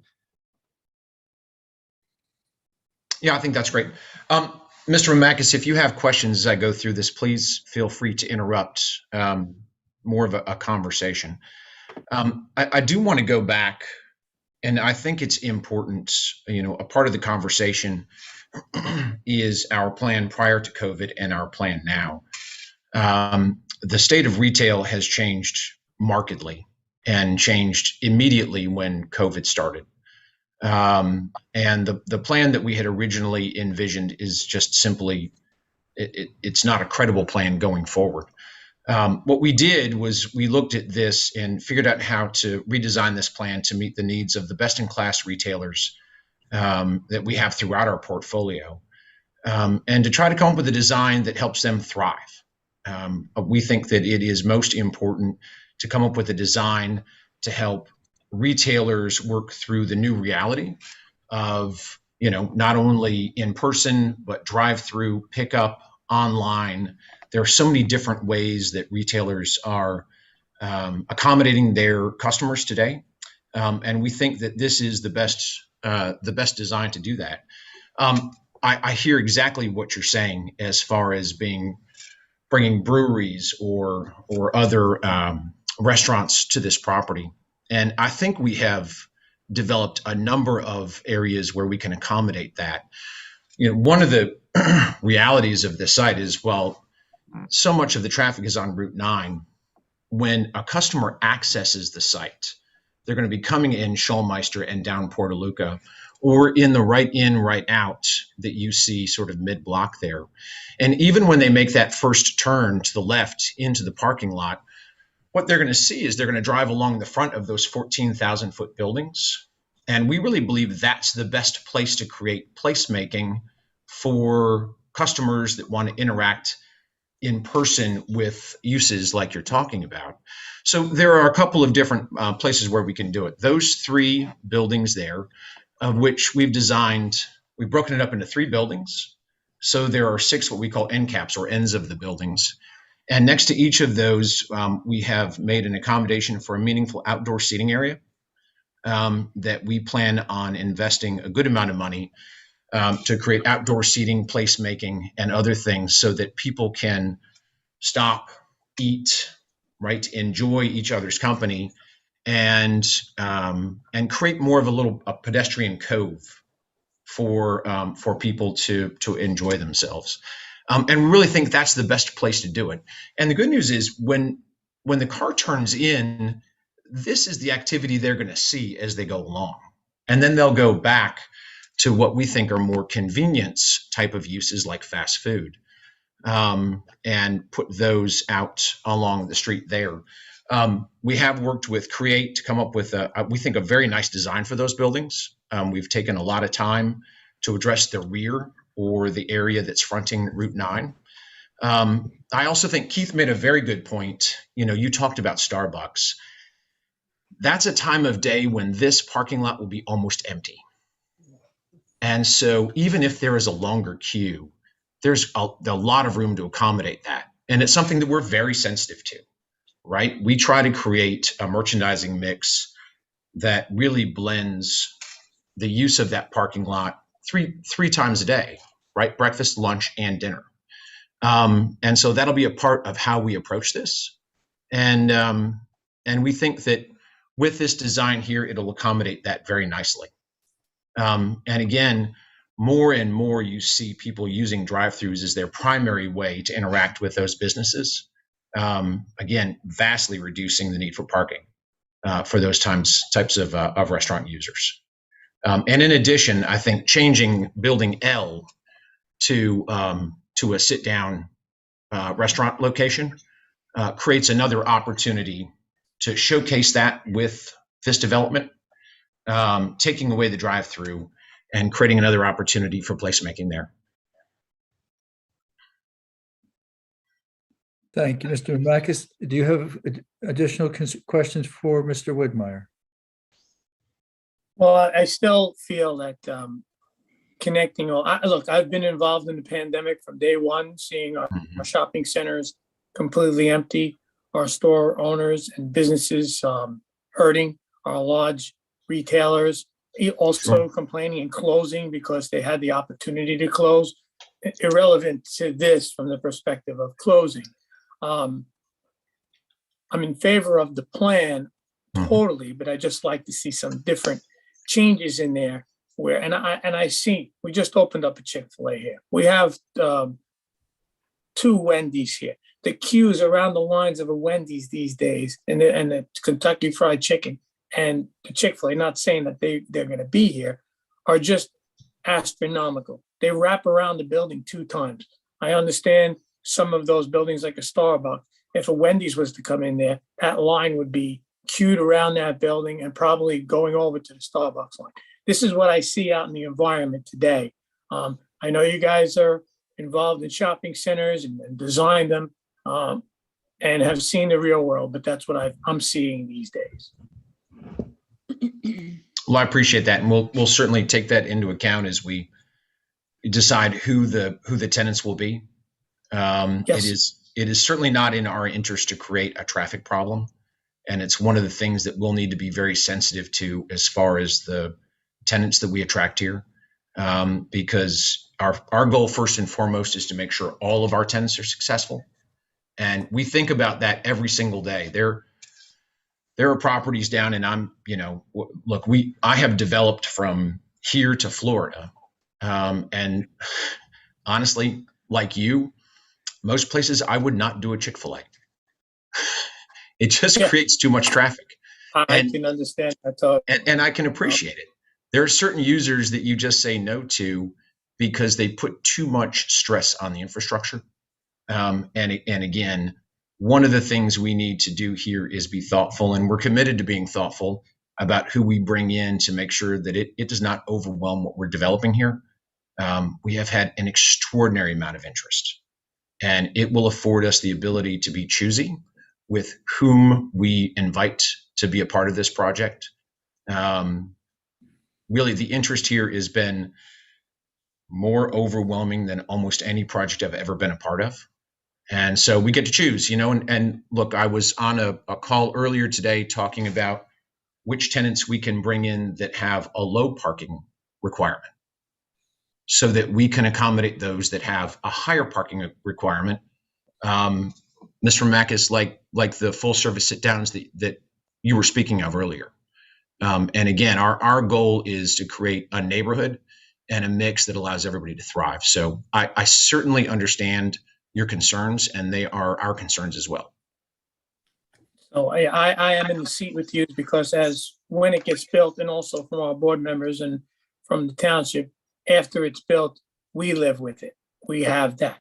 From the perspective of why you've had the overwhelming response to your project, Regency being a large corporation as well, but Old Bridge has been marketed, and Old Bridge is the place, destination location for businesses.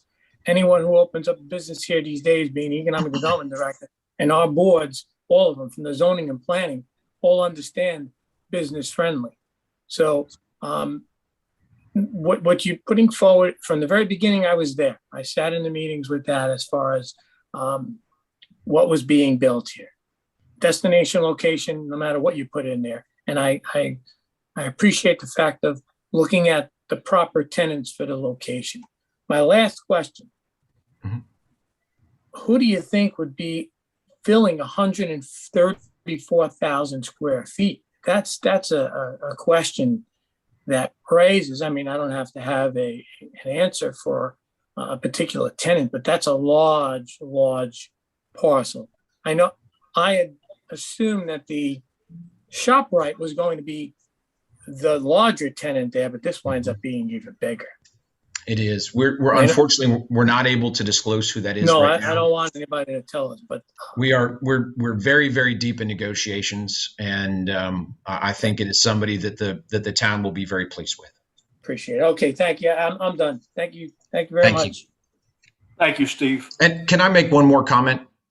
Certainly. Do you mind? Sure. Mr. Makis, I do want to make one more comment, which is Regency Centers is also a long-term owner. And I think that's an important distinction to make. There are a lot of developers who they build these projects and they sell them almost immediately. If you look at our company and how we are structured, we are primarily owners and operators of shopping centers. We develop. It's not our primary business. And so when we do make a decision to develop, and I will say, as we went through COVID, this is the only project we held on to as a company. This is how serious we are about this project and how important we think it is. But when we develop to hold for decades and not just years or days. We will hold this for generations. And so you can look at our website, you can do the research. Again, we are primarily owners and operators, and we only develop projects now that we intend to hold for the long term. So I just wanted to make that comment as well. When we build this, we need to live with it as well. No, and I appreciate that. And when pandemic hit, I was in communications with Rebecca, and I went through the pains with you as well, looking at how we can revive it or bring it back. And what you're putting together, from my perspective, will help the township as a destination location, and I appreciate that. Thank you. Appreciate your support. Thank you.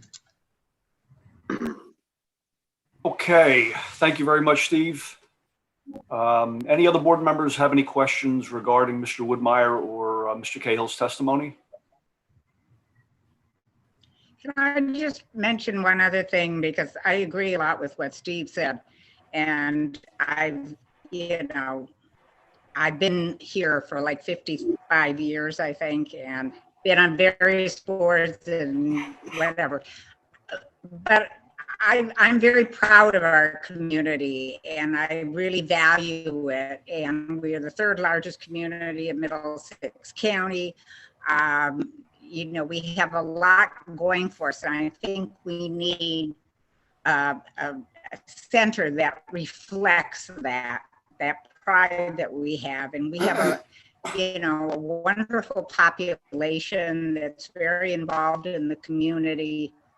And I think we need some really nice things to happen in our community. And so I'm hoping that this big box store is something of what value that I like Target, but I'm from Minneapolis, so I'm prone to liking Target. But something that we can be really proud of. And every time a store becomes vacant, we say, "Oh, is Trader Joe's going to go in there? Is Whole Foods? Is something that it gives us another variety of places to shop and shows that we're important and we count in this community. And we're hoping that this has always been our pride and joy at the development of Route 9. And we want it to be the very best. And I appreciate your commitment and the fact that you own it and you're going to be with it and care about it. And I think that's really important. So I appreciate your comment, and I want you to. I don't think you will be disappointed. That's all I have to say. Yeah, I don't think you will be disappointed when we announce who that is, and I think it will reflect the quality of the community. Okay. We're very excited about it. Thank you. Okay, Vina, if there's nothing else from the board professionals or board members, should we open it up to the public for this testimony? Excuse me, Dean? Yes, Casey. We kind of keep passing over the gas station. Yeah. There's a fueling station right in the center of this project. So I had a few questions about that and a few concerns. So my first question is there going to be diesel fuel at this fueling station?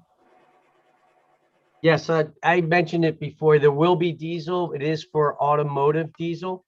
It's not intended to fuel tractor trailers, I'm sure you're familiar with different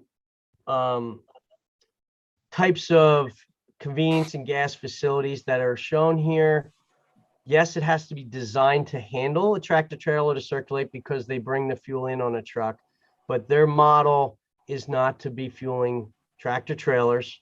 The employees, we have employees out at the dispensers in New Jersey, are instructed to have tractor trailers continue on, but it is for today's day and age. I drive a diesel myself for the fuel mileage and efficiency, so it's for diesel vehicles, cars. Sure. So, thank you for that. My one concern is when you keep showing the plan, there's no truck parking. And when I say truck, I'm talking about the landscaper with the dump truck and trailer, pulling in to fuel up his, F-550 and his lawnmowers. So was there any consideration to parking for those larger vehicles? Well, what we found in terms of facilities like this, when I say like this, and by the way, I work for all of the three big ones that supply fuel and convenience and gas in New Jersey. This isn't exactly right on the corner of Main and Main or on a highway. It is in a shopping center. And one of the things that we do find in this type of facility is that you don't get as many of them come in as if you're on a different area that closer and more convenient on and off. I still say we've created convenience to come on and off because it's in the right in, right out. We do have stalls again, and if you notice, where the primary ones are, right around in front of the building, right? And then as you get towards the rear where the loading zone is, we do have some stalls and a larger area for circulation. Typically, if there's somebody that's going to park and get over there, yes, they'll go there. In terms of fueling, remember the geometry of this. This isn't the typical mom and pop service station where you got 20 feet between pumps and you can't fit, okay? 30 feet front to from dispenser center line to center line, 30 feet side to side. So even though when you do have somebody larger in there, there's the ability for vehicles to circulate safely and efficiently. If you remember too, the circulation aisles are more significant, hence why some of those drive aisles are the way they're shown. But again, laying facilities out like this, all of that was considered, and we feel that this will be successful and minimize that concern of oversized vehicles creating circulation operation problems. Okay. If there's ever a redraw and there's able to, add, truck parking, there's a lot of Wawas in our township, and some of them have the parking behind the building. It works really good. We have other ones that, on Route 9 itself that don't have truck parking. We have trucks stopped on the highway actually to run in to grab their breakfast and stuff like that. So with that, I think at a minimum, we need to install no stopping and standing signs around that facility so you don't get somebody pulling in and stopping in one of your main entrances, especially the one way that runs parallel to Route 9. Sure. And that we don't have a concern with that. And if there's something along the right of way, I do believe, and again, being part of many designs and facilities along state highways, this is sitting back a substantial difference than your typical, right? There's a sizable section of wetlands in the front there. That's hence why it's important to have the identification sign, but it is sitting back further from the highway. I agree. When you sit, I'll use Route 130 and I think it's North Brunswick. They have one they have that, and they got the signs, no P's. We got it. We understand that. The last thing we want is to have, and as mentioned earlier by Chris, we want this to be a free-flowing facility. We don't want to have backups, and we also don't want, vehicles that shouldn't be in this type of operation be there. And we'll make sure that our operations is consistent with that. Yeah, because one of your benefits is having these smaller stores, in the morning, say like a coffee shop, a Dunkin' Donuts, something like that. It's a perfect scenario. The crew pulls in, one guy fuels a truck, one guy runs a convenience store, another guy goes to Dunkin' Donuts, another guy goes to Starbucks. So, I could see it, once it's built, the landscapers and, the construction guys gravitating towards your, Well, and I will also say specifically in the morning, keep in mind that because it's the type of use there, and because we have people who operate out at the dispensers, right? It's not like it's in Pennsylvania somewhere and you pump your own, if there's a problem with circulation, you're gonna be passed along, just like a truck. The benefit you have here in that scenario is that if that happens and they're fueling, they're done fueling, and then they're gonna go park and take up 7 parking spots, we're gonna send them across to a different area where you do have space, because the retail shops aren't open at 7 o'clock in the morning, right? That whole parking lot's gonna be very, very low usage, and there'll be an oversize. The benefit of the mixed use, the connectivity, is that there's different peaks and there will be parking available at different times. So again, it's part of operations. As Chris mentioned, this is going to be a first-class facility. We want it to look that way, operate that way, and I'm sure that's going to be the way we, as he mentioned, reviews and looks at tenants coming in, because they own it and live with it. They're not going to pass it on and have a negative to one of their tenants for something like that. Excellent. The next thing that I was concerned about, we had spoken about the sidewalk going down to the bus stop, you know, at Schulmeister, and, you know, there is going to be some development behind this property. Is there any consideration for commuter parking within these parking lots? Mr. Lenning, before the evening it concludes, we can speak to the commuter parking. In the developer's agreement that dates back some 15 years, there is language about commuter parking. It's our position that there's no commuter parking that can be accommodated on this site without losing square footage, and we're not allowed to lose square footage. That's part of the plan. Our floor is 510,000 square feet. But before we conclude, we will, with your counselor and I, will place on the record a commitment that our client is willing to make with regard to commuter parking funding. But that'll be at a later moment. I appreciate that. And I believe that is all I have at this time. Thank you. Mr. Chair, I mean, unless it's required that we open to the public, just being mindful that we're at 20 after 9 and have 2 witnesses. If we could continue with Mr. Ney before the public is open, I think it would be beneficial from a time perspective. I look to you for direction. We generally open it up after each testimony to the public. It's yours to do, sir. And that is something that Mr. Sordillo has pushed forth that he likes to do. You got it. Chairman Marucci, may I make a comment? Absolutely. It's Gary Lavallo. Yes, Gary, how are you? Excuse me if I missed it. I had a meeting and I may have missed it. So forgive me for that. But is the applicant or the professionals going to address the report that I sent in at any time during the testimony? Mr. Pape? We did not prepare testimony this evening for Mr. Lavallo's report. We had gone through all of the engineering at the last meeting. If there's specific questions that Mr. Lavallo has for us, we're prepared to address them. I would just ask that if you reply to the report, that's instead of going through section by section at this point, you just review the report and just reply to that. It would be okay for me. If we have questions, we'll just come back with them. Sure. We have been, for months now, we have been working with Mr. Lavallo on the tree count, and we have no problem continuing that cooperation with Mr. Lavallo. Excellent. Thank you. Is that satisfactory, Gary? That works. Thank you. Okay, great. Thank you. Mr. Marucci? Yes, Mr. Payne. Marucci, can I ask a question? I guess it would be for Mr. Cahill. Sure. One of the things is you're talking about 1,800 parking spaces. Is that going to be used for the residents that live in all those developments they're building around there, for them to use to go for the buses, whether they're going north or south? Or is it just strictly for the parking for the people shopping in the center? Parking stalls are designated only for customers of the shopping center.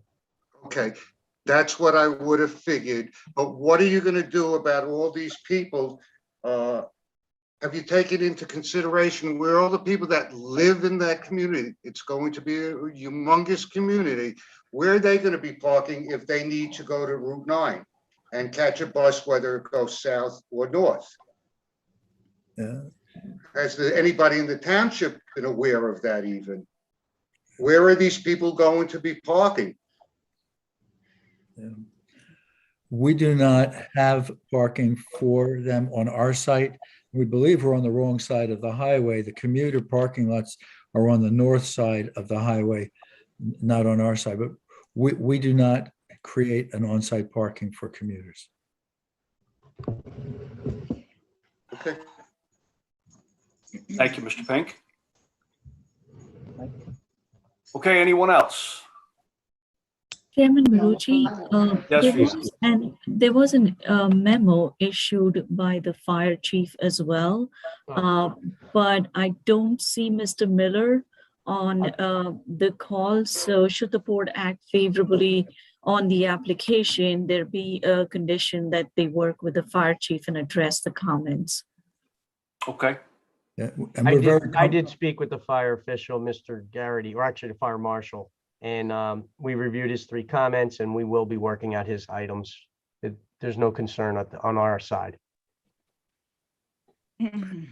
That is an acceptable condition. Okay. Mr. Marucci, I have a question.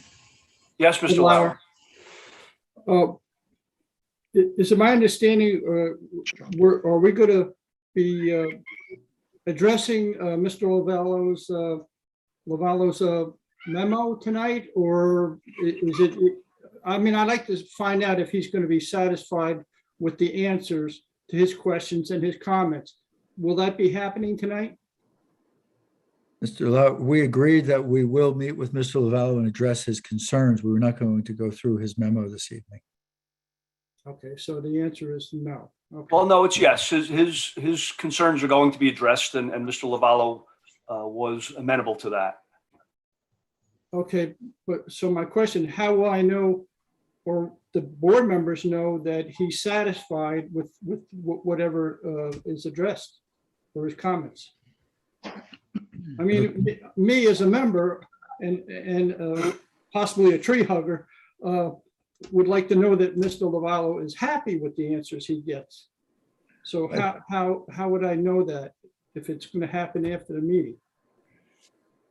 Mr. Lavallo can speak for himself, but our obligation is to work with him to his satisfaction. We know that if a condition of approval is to satisfy Mr. Lavallo as the municipal arborist, if that's a condition, that we have to secure his letter that he's satisfied in order to move forward with the site plan. We have been working with Mr. Lavallo for, I'm going to say the last 6 to 9 months. I have been in communication with him. We're very comfortable that those communications will continue and they'll be effective. It's a pleasure to work with him. So in a nutshell, Mr. Lauer, if Mr. Lavallo is not satisfied, then the application does not go forth. Okay, The thank you. approval does not go forth. Okay. Thank you for that. Okay, anything else? Okay, Venus, should we put it out to the public? Do you see any hands raised? Yes, I do.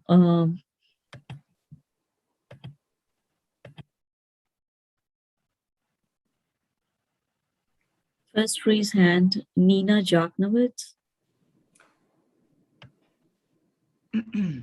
Okay, just to be clear, it will be regarding just the testimony of Mr. Cahill.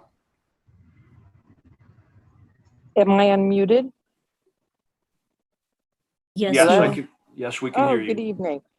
Well, thank you. It's really a shame that you guys are rushing through all of these meetings right before Christmas, but I have a bunch of questions. First of all, the interesting thing about this meeting was that I don't see the players, the Hovnanians, in this meeting.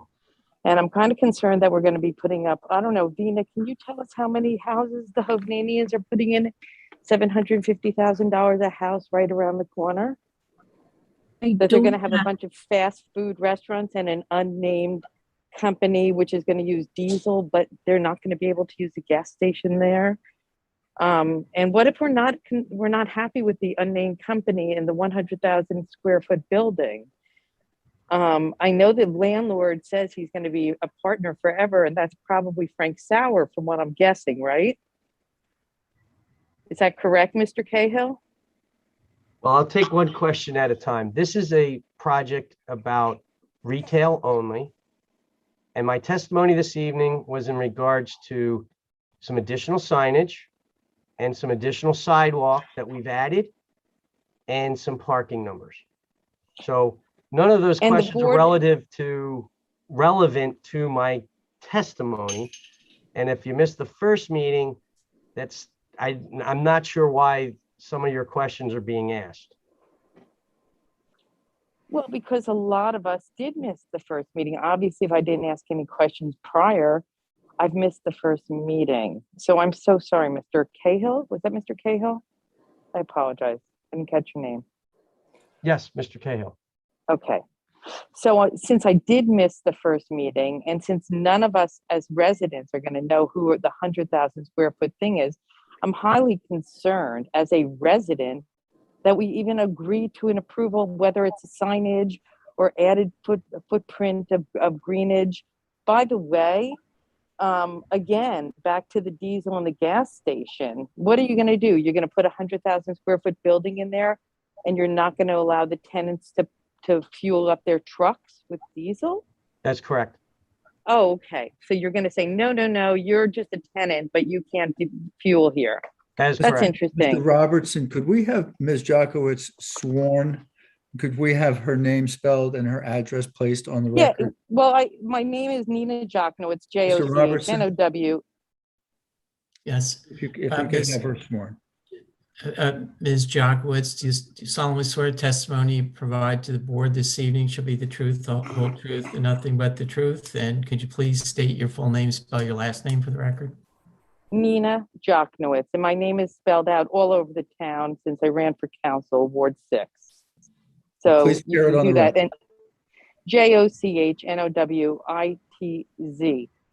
Thank you. And I'm And not the giving my address, address because, well, I'm not address is giving my required. address. Oh, was Mr. Cahill's address given? Yes, Mr. Cahill is a professional witness and he gave his. it was professional provided. address. It was provided to me. My office was provided. Your office was provided. Mr. Robertson, the address of the person testifying is a required element of the Land Use Act. So I'd ask if you'd ask Ms. Joknowitz to cooperate. Ms. Joknowitz, I have to agree with Mr. Pape. If you're going to provide testimony to the I hearing. didn't, oh, well, I didn't know I was providing testimony. I was actually asking a bunch of questions, but my address is 203 West Greystone Road, and that's of course on the public record too, because I ran for council Ward 6. However, this is not about Ward 6 because this isn't in Ward 6. I'm concerned about the fact that the Hovnanian family, who's building a giant, uber beautiful development around the corner, is not in the meetings tonight and has not been in the meetings to discuss this, because I find it pretty amazing that they'd want to have $750,000 houses. And I think I was looking at the footprint. It looks like there are about 400 houses that'll go in that development in the end. Is that correct, Vina? Ms. Joknowitz, we have to please keep the comments and questions regarding the witnesses that just spoke to this application. So how many electric charging stations are you going to have? 22. 22. And why not, instead of having so much land designated for one layer of parking, that you don't have a parking deck? And then you would save a little bit more greenage so that the land that is woodlands and or water wetlands could be greater protected. And how are you going to protect the, was there a survey done by the New Jersey Fish and Game as to the animals that are affected in this area? And have you provided that to us? Is that, Like, what's the question? like the common What is muff, the the question? eastern box turtle? Could you please give me a Okay, question? Ms. Joknowitz, the question at this point is to be directed toward the testimony of the last witness, which was Mr. Cahill. And Okay, Mr. Cahill, you're doing parking, correct? You were doing a whole thing on parking, right? Now, Mr. Nay will be doing parking. I Okay. just gave the testimony. You heard it this evening. I'm waiting for my question. I want to be clear on the Okay, question. you're so asking. can you explain to me within the discussion of your whole travel and layout and everything else that you've discussed, how you're going to protect the endangered species that are host to these areas? For instance, the eastern box, the common muck, the great horned owl. What about we have also osprey? How are you going to protect these with the building that you're going to have a variegated piece of landscape, which is going to disconnect the safety zones for these animals to live in and breed in and thrive? Can I answer the question? Yeah, I'd love you to. I'll comply with the NJDEP requirements for permits that I have attained for this project. They did surveys. Can you provide them to the audience? They've been provided to the municipality. They're all on file, All public record. every one of them, and they're all So in. the state did a survey on all the wildlife there, all the regulated, all the endangered species. They have met all the DEP requirements. They're all filed. Okay. That's the only thing I had to ask about tonight. I hope you guys are going to vote this down. Thank you, I hope Ms. you guys are going to Jackowitz. have the strength too. Thank you. Okay, are there any other hands raised, Vina?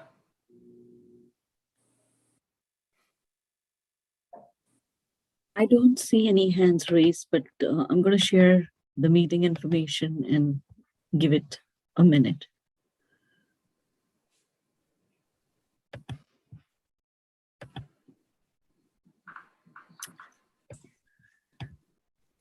I see one hand raised. Mr. Kiran Venkatesan.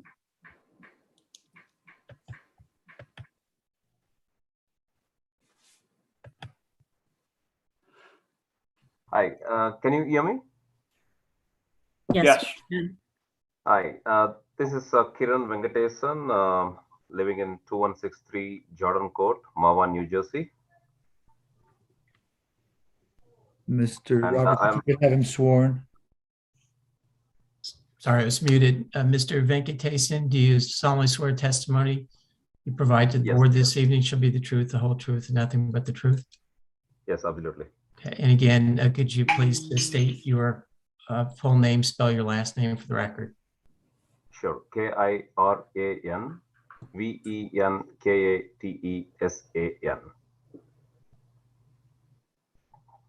Thank you. Sure.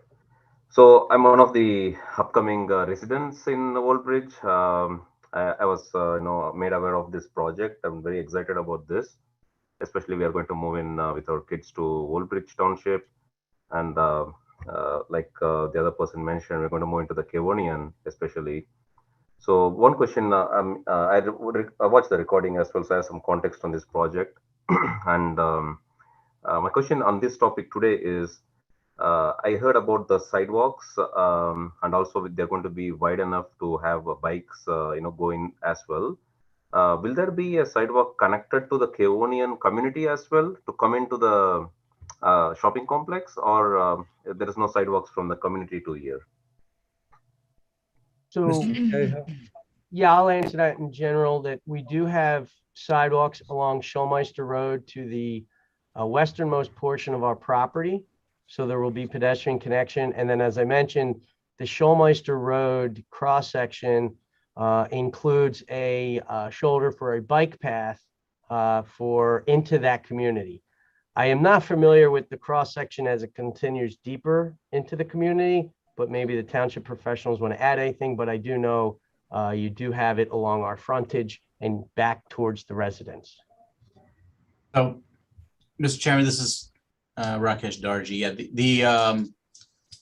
the development or Schulmeister Road, which takes people or motorists from the development from the commercial project to the Kehovnanian development, which is along Astor Circle, does have a 5-foot bike lane on both sides of the road and sidewalks on both sides of the road leading up to this commercial development. And the distance is about a half mile from the applicant's development to Astor Circle, where the Kehovnanian homes are.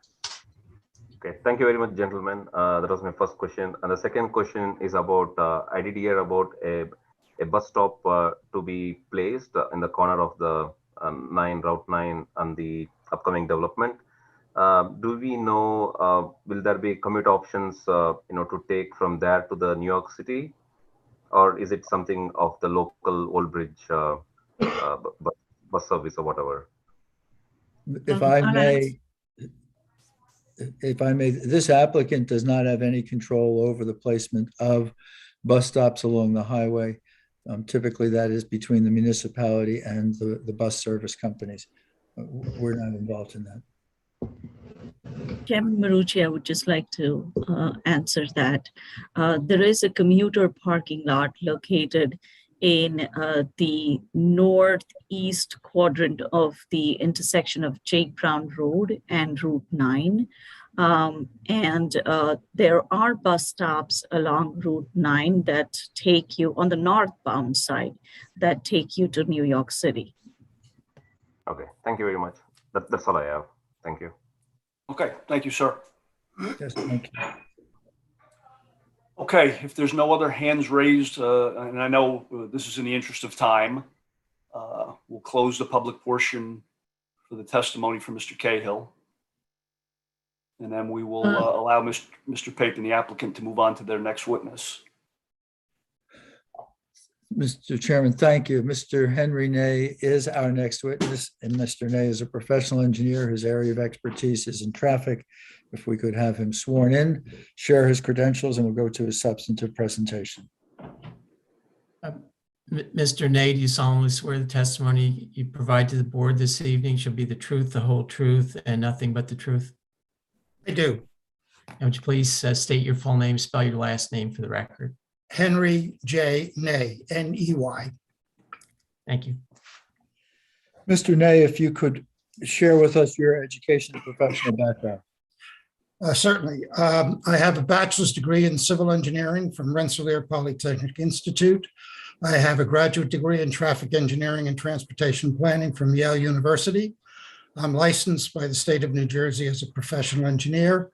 I spent 12 years in government service with the state, then Monmouth County, as a traffic engineer, also served as Monmouth County engineer. And I entered the private practice many years ago and have been serving municipalities as well as developers throughout the state of New Jersey. I've qualified before all of the superior courts in the state of New Jersey and the federal courts, and I've taught traffic engineering at Rutgers University. Thank you, Mr. Ney. For the record, if we could just have Mr. Ney's credentials accepted so that he can continue in testifying as an expert in his field. Yeah, I think we'll accept him. Okay. Mr. Ney, I'm going to ask if we could stay in some categories. And if you could just, one, talk about DOT approvals and permits, two, talk about Schulmeister Road and how it functions, three, talk about Portaluca Road and its adequacy. And then I'm going to also ask if you could provide, from a traffic expert's perspective, the support for the parking calculations that have been described so far this evening. Yes, I will. And I'd like to say hello to Mayor Kat Bannon. I think we're the longest serving people on the Bernetti project in Township. But the project has permits from the New Jersey Department of Transportation involving the construction of Schulmeister Road, the right turn in, right turn out, and all the other off-site improvements that have been made. All of the permit conditions have been satisfied, and so we are through our DOT process. In terms of the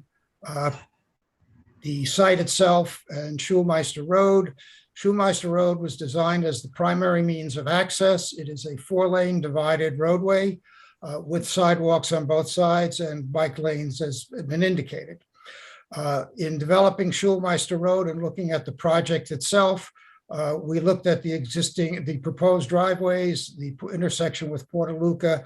All of those intersections function at a high level of traffic and are capable of accommodating traffic from this development without interfering with the traffic on the adjacent neighborhoods and streets. Portaluca is a connecting roadway. It provides access primarily to the retail properties that are involved in this development, but also helps to disperse the traffic from the development over two major intersections, that being Schulmeister Road and the one to the south, Jake Brown Road. The project was carefully developed to minimize point impacts of traffic. There was also a right turn in, right turn out driveway located at the center of property. That functions not only for the properties that abut the roadway, but also as an additional access to the retail to the rear of the property itself. I don't know if there's anything else on the site itself, on the street system itself. We have met all the criteria required. I think there are about $5 million worth of road improvements that have been made, and that which will accommodate the entire project, including development in the future from this developer. In terms of the access system to the project, that also was laid out to help minimize the on-site conflicts, provide additional or sufficient room between the driveways to not have one acting on to the other and continuing the smooth flow of traffic throughout the area itself.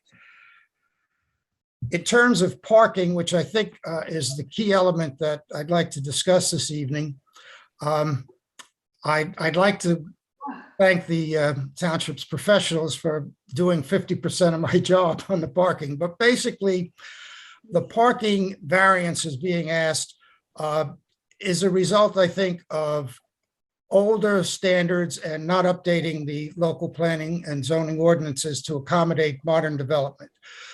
Parking sharing on a project like this is a key element, and parking sharing occurs in several ways. One, there is a time differential in terms of traffic from the different uses within the site. For example, the restaurants all peak during the noon hours, shopping peaks later in the day. The office peaks are early morning, late evening, so that it minimizes the demands for parking. There is also a shared parking in common uses. As was indicated, someone can come in and use the service station and then use the retail uses to the rear or use one of the restaurants. So when you consider those elements and using the Institute of Transportation Engineers parking generation handbook, I came up with using the shared parking methodology with pretty close to the same numbers. I was about 1,750 vehicles as maximum accumulation. I think the difference might have been, I think I was a little lower on the sit-down restaurant square footage, but I'm in the same area as your township officials in terms of parking. I believe there will be no significant impact to the zone plan as a result of giving a variance for the number of parking spaces that are provided on the site.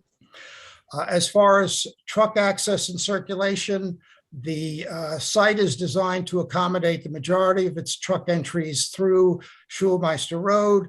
There is a secondary means of access where it can be evolved using the right in, right out driveway and using the last service aisle adjacent to the major retailer. There is no intention for large truck activity to be using Portaluca Road at all. There's no need for it. The restaurants and buildings in front can be serviced easily from Route 9, and it's most convenient to serve the two large anchors using Schulmeister Road. So I don't perceive Portaluca being used to any extent in terms of truck traffic. As far as the ability of the Schulmeister Road to accommodate left turns into the site, which was one of the questions that your consultant had asked, we did a capacity analysis of those driveways. They function very well. Queuing is in the range of 1 to 1.5 cars maximum in the left turn lanes. Levels of service are excellent, so I don't perceive any activity occurring that would interfere with traffic, through traffic on Schulmeister Road. The other important factor in this development is the connectivity that between bicyclists and pedestrians. I have worked on many shopping centers in New Jersey, and I think the efforts put forth on this development to accommodate pedestrian and bicycle traffic is outstanding, and largely as a result of the efforts of your staff.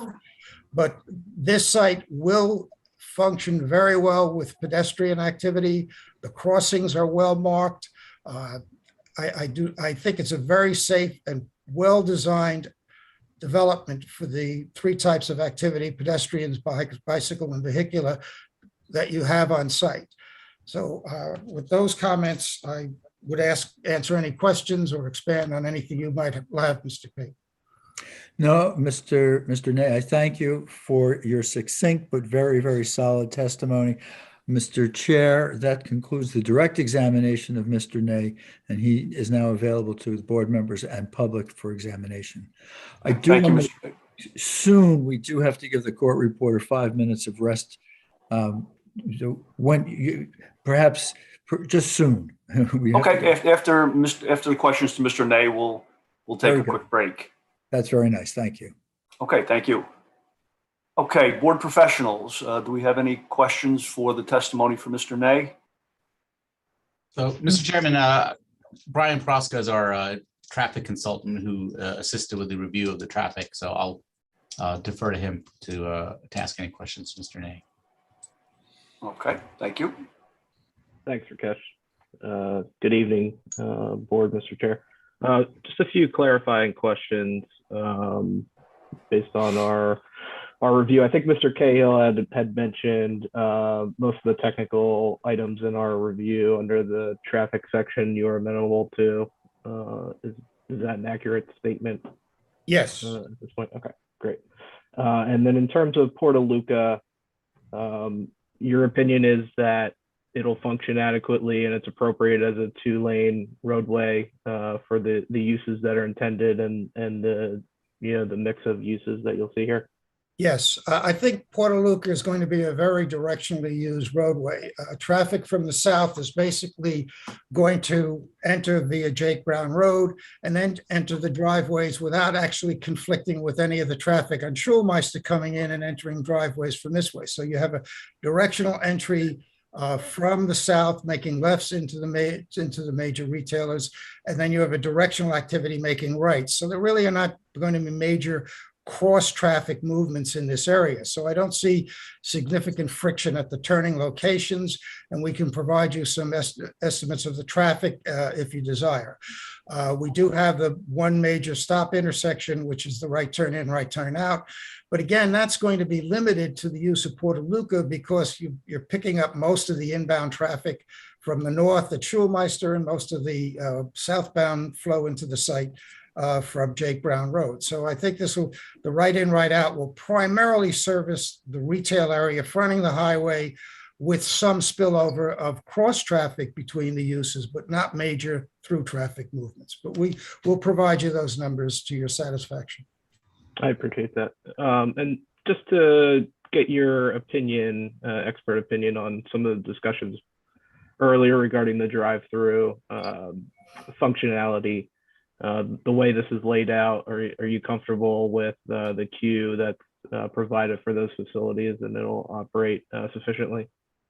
I'll answer that question in two ways. I think from a design standpoint, the engineer has maximized the queue areas within the area that he has.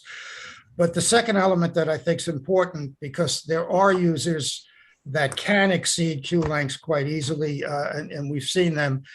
Any spillover is within the parking lot and not affecting the streets, and any circulation friction is within the area of the buildings that are being utilized and not affecting, for example, the retail on the opposite side of the parking lot.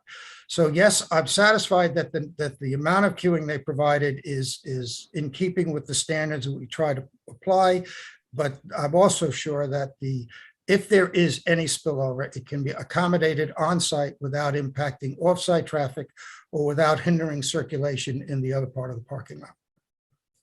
Okay, I appreciate that. And one of our comments was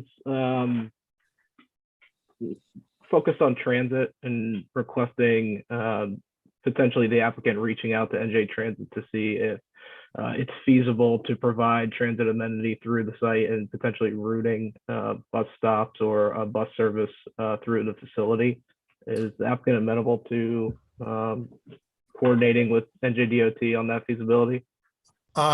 I'm sure the applicant's very willing to assist, but I would also put some heat, if you will, on the residential developer, because the residential will be a more solid generator of regular daily transit trips. And when I've been working on this project since the 1990s, and it was always our hope to be able to generate enough activity that a bus would enter the site and perhaps have a stop in the residential area. That's something I think the community would be in the best position to work with the state, but you also have to bring in the residential developer. But our client will work towards getting transit service, but it has to really be through the municipality because we don't have any punch. I've had experience working with New Jersey Transit. If you go in alone, you need some backup. Understood. One of the prior exhibits that was presented today or this evening showed the potential sidewalk connection down Schulmeister to the NJ Transit stop, correct? Yes. And then a potential crossing of Schulmeister to make that connection. Can you just provide some testimony regarding the functionality of that crossing of Schulmeister? Do you think it'll function safely and sufficiently for a pedestrian connection there? Yes, I was on the line when that discussion took place. I suggested immediately it be moved to the north side of the road because the way the signal will operate at Route 9 and Schulmeister Road, there will be no lefts from Schulmeister to northbound Route 9. So the pedestrian crossing is safest on the north side. So you've got to get the pedestrian to the north side of Schulmeister Road. Because not only is he going to walk up there, he's going to cross the highway as well. When he's got to be at the right location. So the best way to do that is get him there at the start, not at the end of the journey. So, and I think crossing at an intersection within the site can be done. Pedestrian crossing signs should be installed too.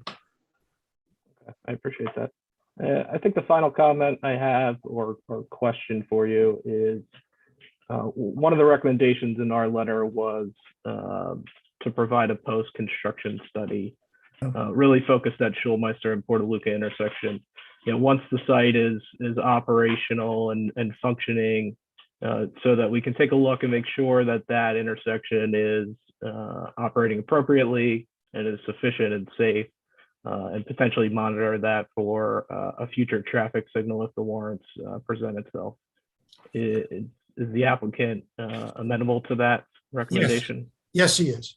Yes. Okay, And, I appreciate and that. Mr. Proska and board members, we understand that the testimony that's provided this evening by Mr. Ney with his professional opinion will be substantially backed up by our commitment. When we're at 90% occupancy, we will do that post-construction investigation with the township to make certain that all of the improvements are working the way we had committed, and we make the commitment that if revisions are required at that point, we will work with the township to do so. Thank you, Mr. Pape. I think that's all I have at this point, Mr. Chair. Thank you, Mr. Ney. Thank you. Thank you. Okay, any other board professionals have any questions for Mr. Ney or comments? Okay, and if not, we'll move it over to the board members. And again, just questions regarding traffic for the area. So any questions from the board members? Yes, Mr. Chairman, I do have a question. Part of the discussion was relative to the queues and potential spillovers over by the drive-through restaurants. One of the things I don't see on the plan is a dedicated fire lane outside of any of the buildings. So how would we think about accommodating emergency access if there was a potential spillover in a lane that's only 20 feet wide? The lane is 24 feet wide. It's a 24 two-way. feet It's wide. a two-way. It's a two-way lane. Yes, sir. Mr. So Ney, a fire lane Chief would be Cahill. 10 feet. Yeah, I'd like to answer that because I did speak to the fire marshal today. So we're sitting with him.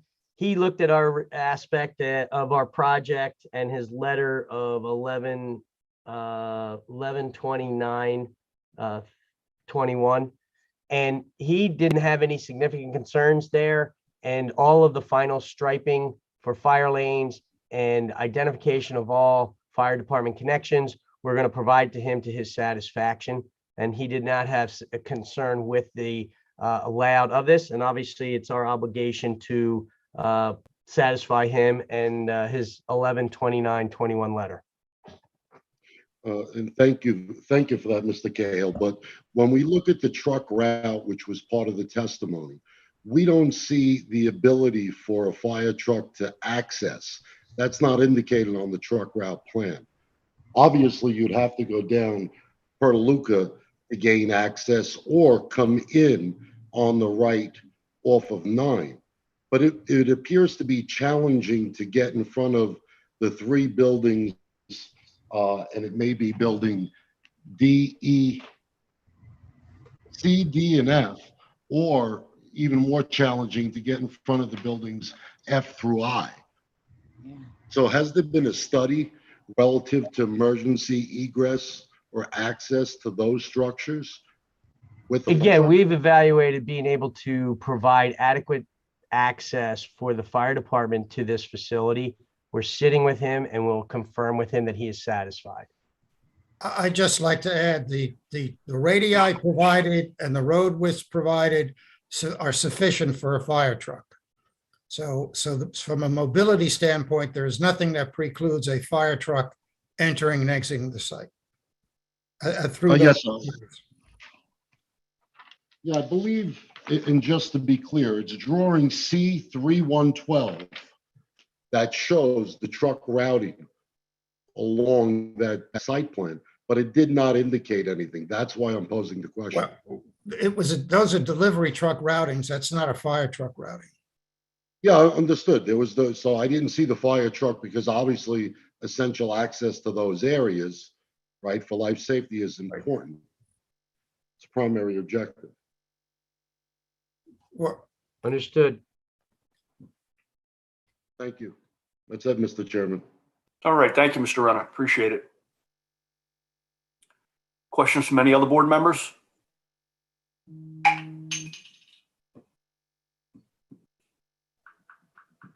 Okay. If there's no questions, we will open it to the public for Mr. Nay's, solely for Mr. Nay's testimony, and then we will take a short break for the court reporter. Okay, so Vina, do we have any, do we show any hands raised out in the public?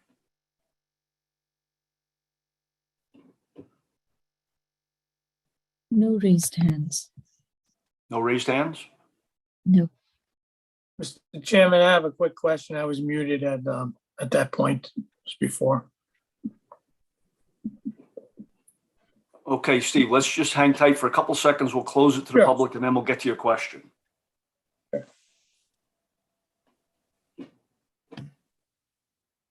There are no raised hands. Okay, we will close the public portion for Mr. Nay's testimony, and then we'll just open it up to Mr. Mamakis for his questions. Thank you, Mr. Chairman. Quick question about the trash pickup. Can you bring up the site plan again?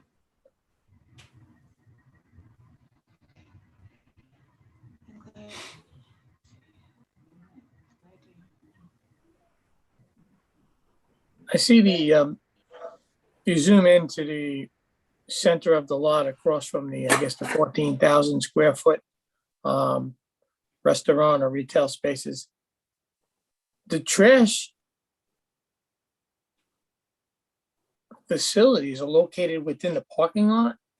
Why Yes. aren't they behind the buildings for aesthetics? Mr. K. Marcus, Yeah, I Mr. K, I'm sorry. I had provided probably, and I just want to let you know, this was probably a 15-minute discussion at the last meeting. And we did go through and tied in the architectural elements of the buildings of C, D, and E and what we're trying to achieve there from the look and aesthetics. And we know that when the trash is being picked up for this location in this area, it's going to be before probably 7 a.m. And understand there's not going to be vehicles in this parking lot. We also anticipate using, and I'll refer to, I forget the exhibit number, but I'm going to pull them up. Ken, we had photos of the anticipated trash enclosures, and this was a concern, and we benefited and offered the fact that we are creating structures not of your typical look that maybe, give me a second as I drag this thing over. And Vina or Ken, I forget the exhibit number. That's it. I think it's A5. A5? I think it is. A5 of the type of structure and when it would be occupied, and it would be hidden or at least landscaped around the parking, in the parking facility. That's what was described.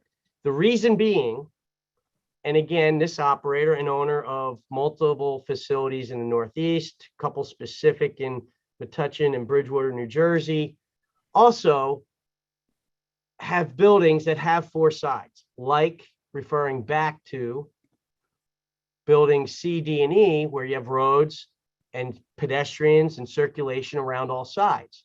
We've chosen to make those buildings look very nice from all four sides. And yes, we have a trash enclosure, but the trash enclosure may not be operated or look what a strip mall facility's trash enclosure you're typical of seeing.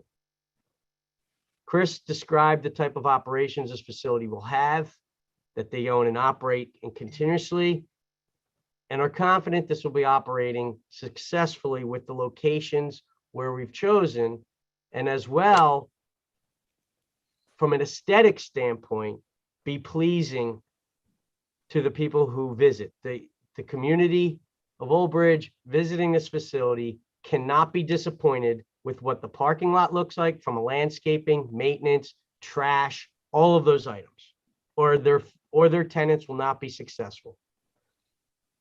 I put a significant amount of testimony on. We brought up the architectural elevations. We brought up photos. If there's more to be discussed, I may need help of Chris to jump back on again, but we did go through this in detail. So I think you will need Chris, because we do have a shopping center that has so-called beautiful trash facility, if you call a trash facility beautiful, exactly the same, which is just off to the side of one of our premier shopping centers.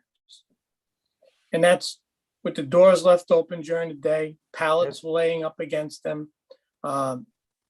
The odor that comes out of them from the restaurants that dump into there, from the compacting units and the other ones, I'm just concerned of where they are in the parking lot. And that's my consideration, my preference. Mr. Mamakis, we understand entirely. And I know Regency has multiple facilities that operate successfully with this type of setup. I'm showing you a photo of one here. They have man doors.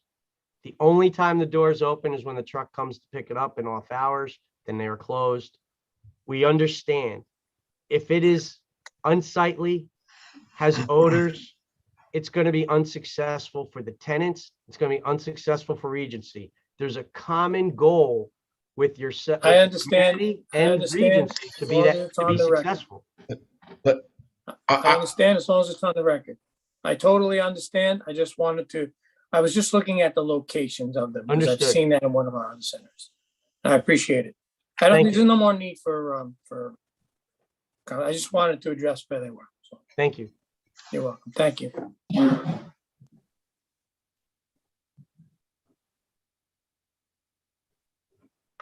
Okay, so we've taken Mr. Mamakis's questions, and that was after opening and closing to the public. So that ends this portion of the testimony. So Mr. Pape, is it acceptable to take a quick break?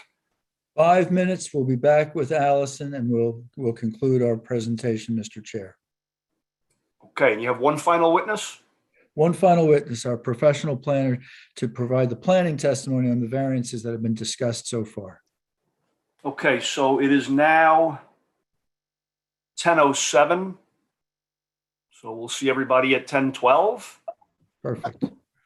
Thank you. Thank you.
Who did?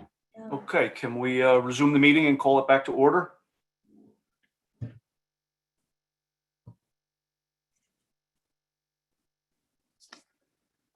Mm.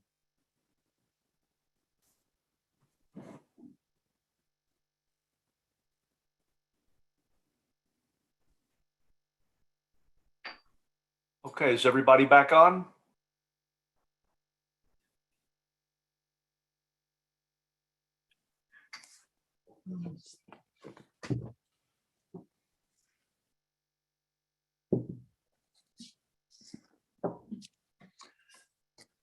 Yes, Mr. Chairman, your applicant and your applicant's representatives have returned and the court reporter has returned. Okay, and I don't see everybody here from the board yet.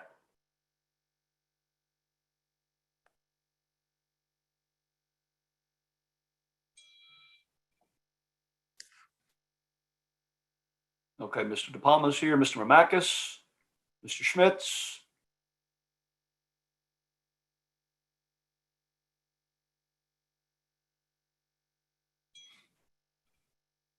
Here. All right, Steve's on.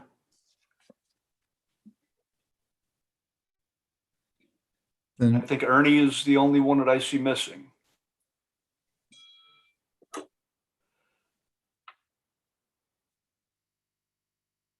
And Vina. Vina, you with us? I'm here. Okay, Vina's here. How about Mr. Schmitz? Yep, there's Ernie. Okay, I think we're in good shape. So we can resume the Mr. meeting. De Palma. Hey, Mr. De Palma. Yeah, He's here. there he is. There he is. I'm getting forgotten all over the place. I don't know. I don't know if that's a good or a bad thing. Must be that red shirt. You're highly visible, highly invisible. that's funny. Okay, Mr. Pape, if you'd like to Yes, proceed with your Sure, I do. final Sure. witness. Yes, Mr. Chair, board members, board professionals. The applicant has presented testimony through Keith Cahill, the design engineer, extensive testimony. And thank you for listening to his testimony and the thorough examination of Mr. Cahill. The applicant also provided the testimony of Frankie Campione, the architect, and that was also comprehensive testimony. Both Mr. Cahill and Mr. Campione are fact witnesses. They provided considerable information for the board's consideration.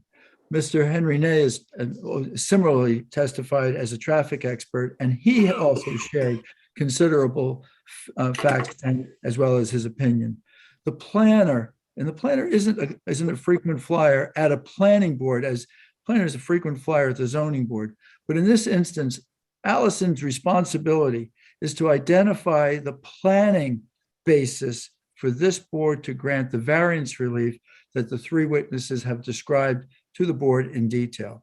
And those variances really fall into some categories. There's sign-related variances and there's parking-related variances. And although you have heard from the professionals considerable facts that support that request, Ms. Coffin's responsibility is to provide for this board the planning testimony and planning opinion that would grant this board the power to vote affirmatively on the variance relief request. So with that, Ms. Coffin, if Ms. Coffin could be sworn, we'll share with you her credentials. We'll go right into her substantive presentation. Ms. Coffin, do you solemnly swear the testimony you provide to this board should be the truth, the whole truth, and nothing but the truth? Yes, I do. And would you please state your full name, spell your last name for the record? Allison Coffin, Coffin. Thank you.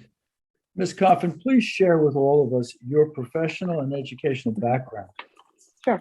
I have a bachelor's degree from Boston College. I'm a licensed professional planner with the state of New Jersey. I'm also certified by the American Institute of Certified Planners. I've had my license and certification for 16 years. In that time, I've been accepted as an expert witness in front of boards in almost 100 communities throughout the state, although I mostly stick to Monmouth, Ocean, and Middlesex counties. And as Mr. Pape mentioned, I am a frequent flyer in front of your zoning board here in Old Bridge, but I don't quite as often get to appear in front of the planning board. Mr. Chair, may I ask that the board accept Ms. Coffin as a professional planner and allow her to so testify this evening? Yes, so accepted. Thank you. Ms. Coffin, I would appreciate if you could share with all what you do to be prepared to testify this evening. Sure. To prepare for this application, I reviewed the application materials. I met with the applicant and the board's professionals. I read the board's professional review letters. I reviewed the property and its situation. And I have sat through all of the other testimony that was given before me, both tonight and at the previous hearing.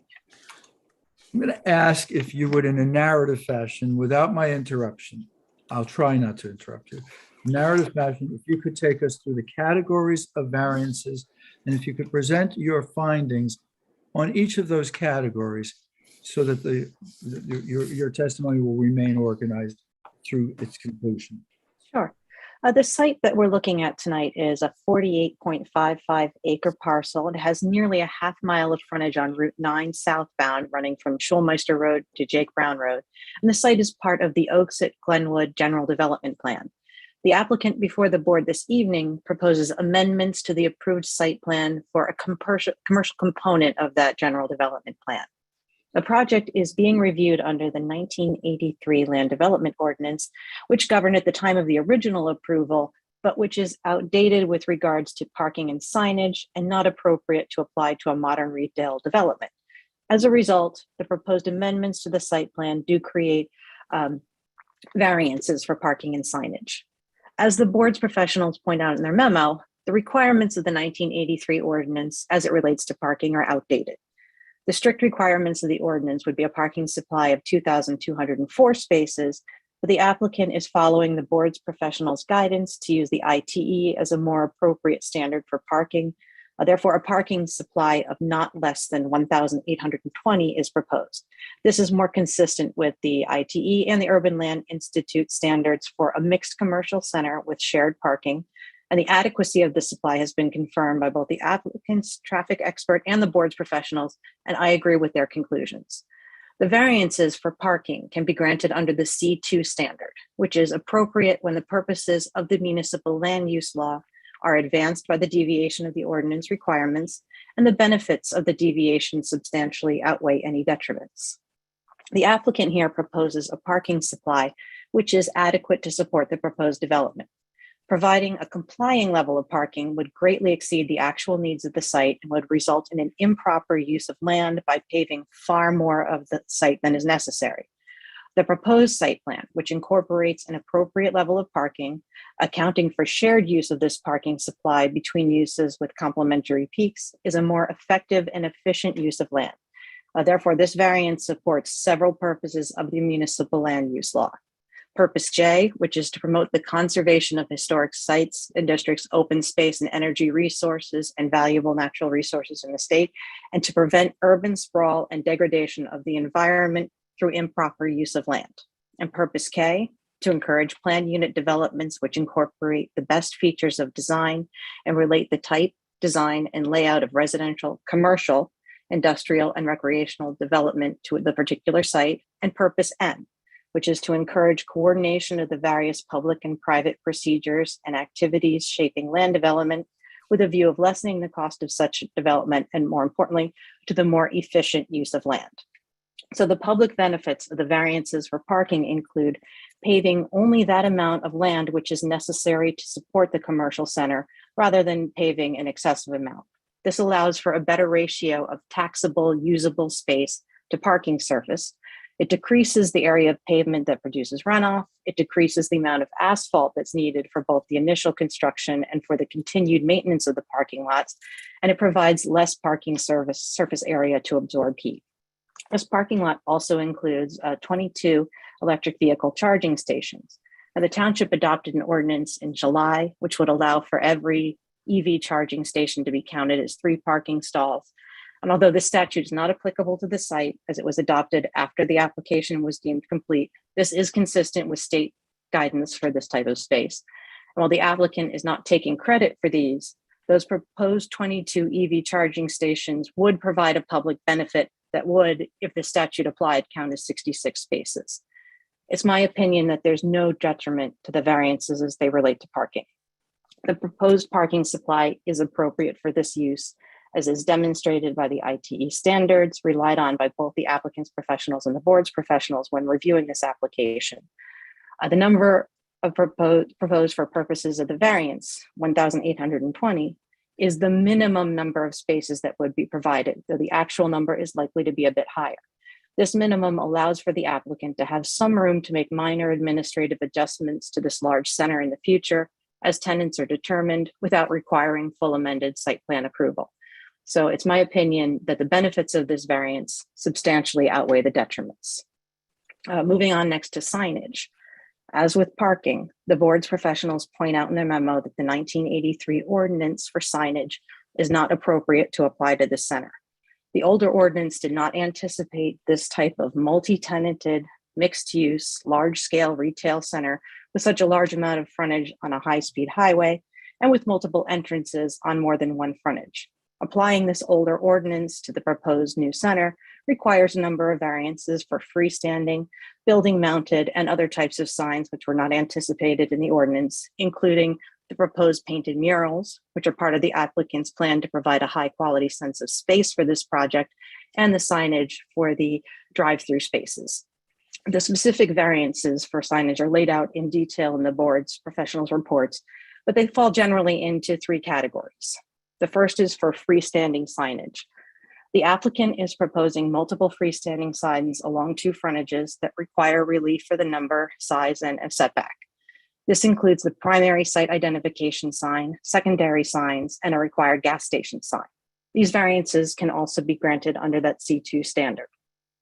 The 1983 signage ordinance did not anticipate a project of this size and scope with multiple uses in multiple buildings and multiple frontages, including just under a half mile along Route 9. Within the context of this project, the signage that's proposed is reasonable and appropriate to provide proper site identification to the motoring public in time to safely access the site at one of its several entrances. As the primary purpose of these signs is to promote public safety by way of adequate site and tenant identification, the variances for these signs advance purpose A of the municipal land use law, which is to encourage municipal action to guide the appropriate use or development of all lands in the state in a manner which will promote public health, safety, morals, and general welfare.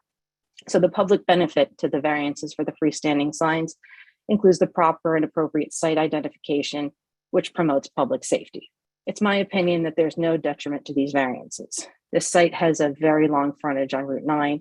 If it were subdivided, it would allow for up to 11 different freestanding signs, with a total area and total number which is far greater than the total area of the 5 signs proposed on the 2 frontages.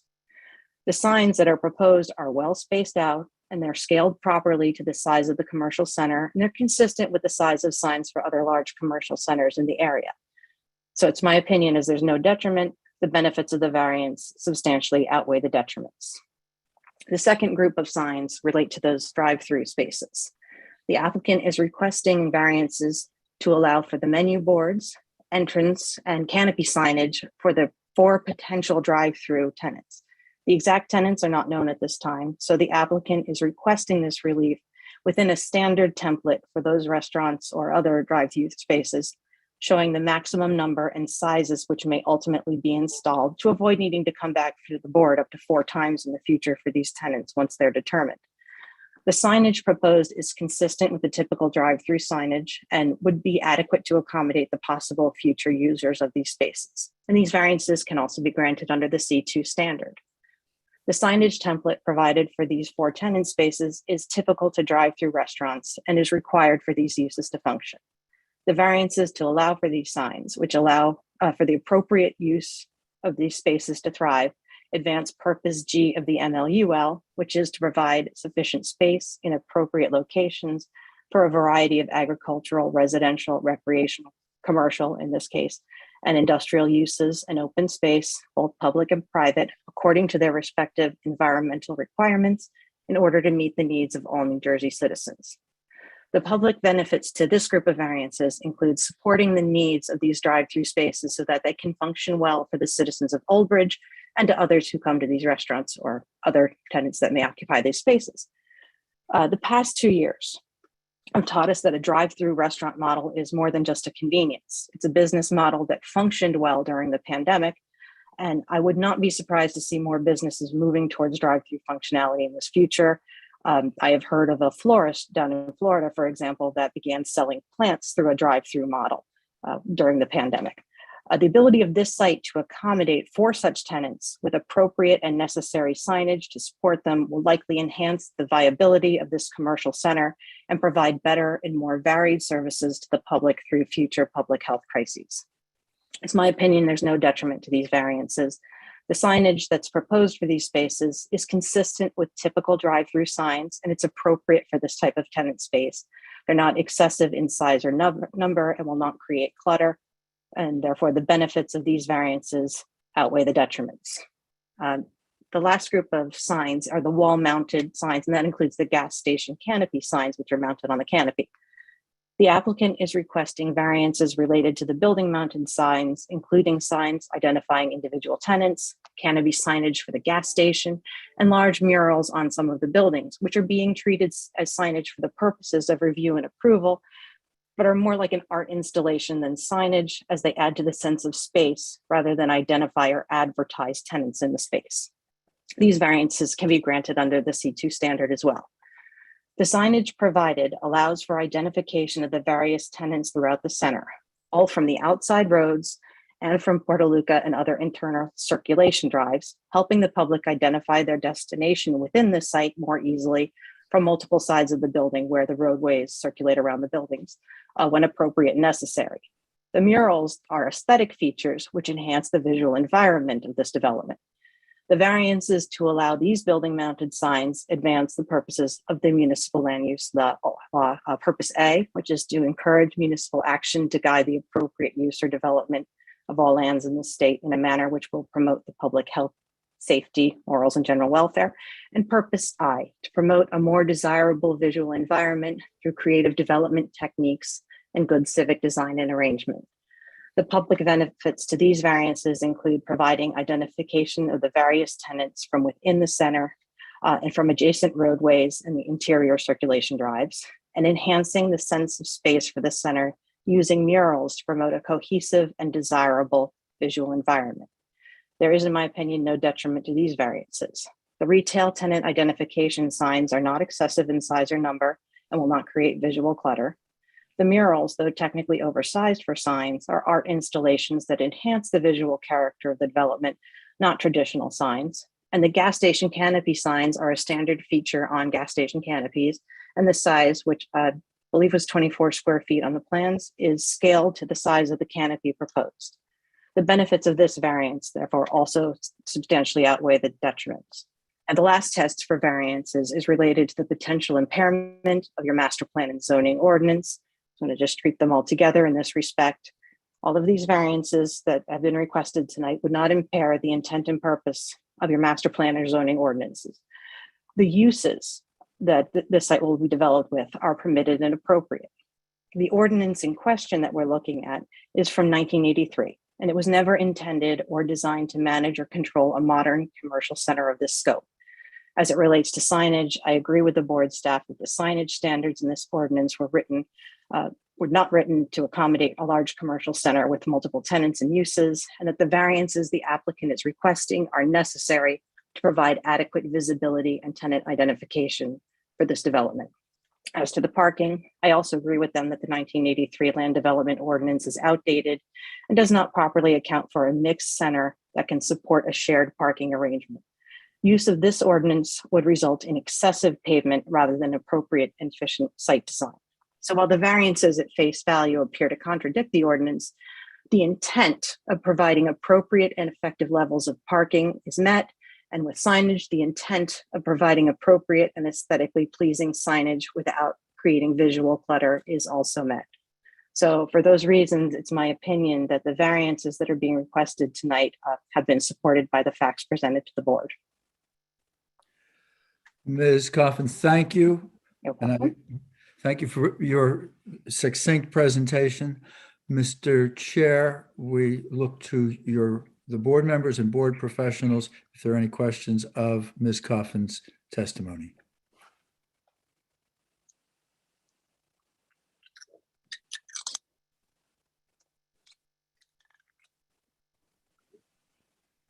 Mr. Chairman, I think you're muted. Mr. Chairman, I think you're muted. Thank you. Okay, can we open up to the board professionals? Any questions of Ms. Coffin's testimony?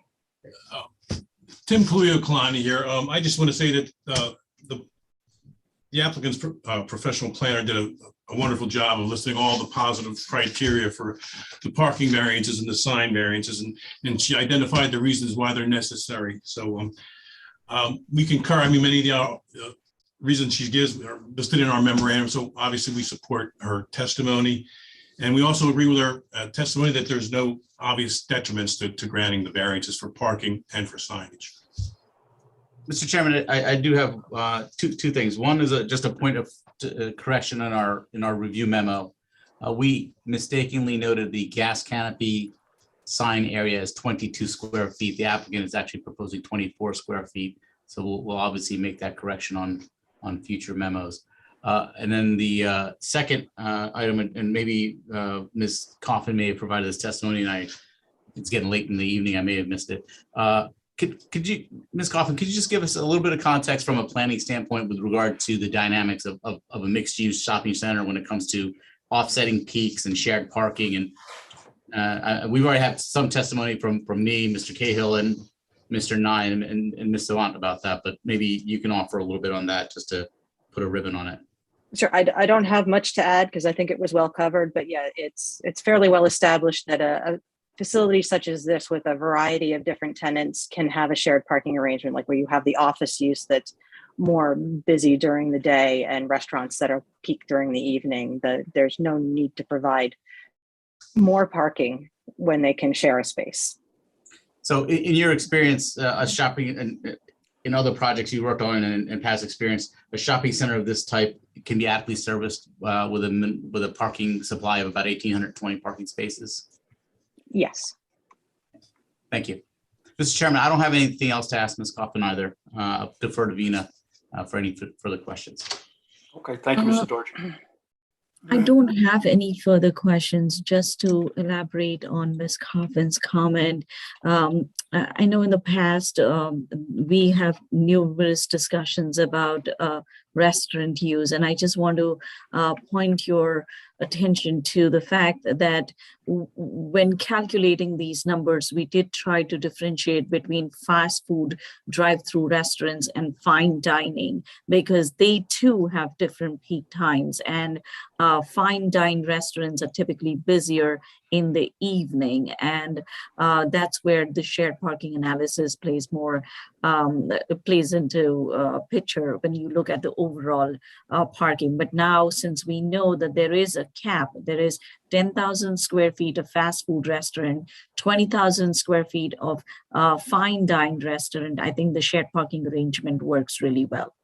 But that's all on my end.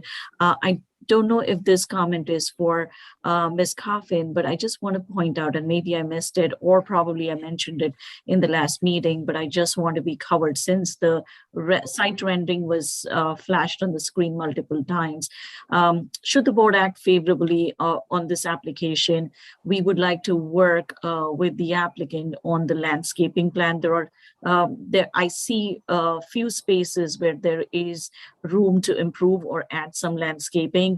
Mr. Cahill and Rakesh and myself had talked about some sort of screening along Route 9 frontage, not complete screening, but adding few plantations here and there.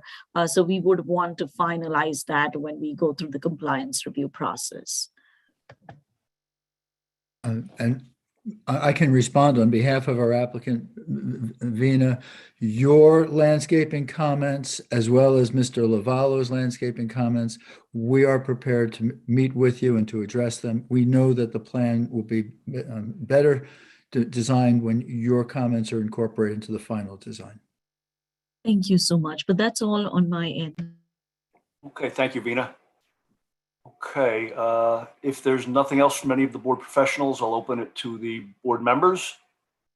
Any questions from anybody regarding Ms. Coffin's testimony, again, regarding variances? Okay, I'll close that portion. Now, Vina, do you see any hands raised for the public portion? No, but I think we'll just open it up. I'm going to share the screen Yeah. with the information. Okay, so we'll open it to the public for final questions and comments. And we'll give it our customary 30 seconds or so. No raised hand.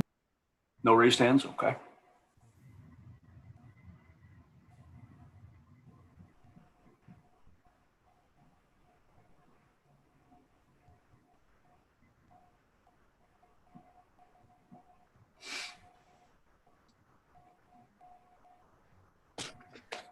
Chairman, we have no raised hands. Okay, we will close the public portion. And Mr. Pape, would you like to summarize? I do want to summarize, and I'll be succinct. Before doing so, I have a commitment to Vina and to the township to address the commuter parking.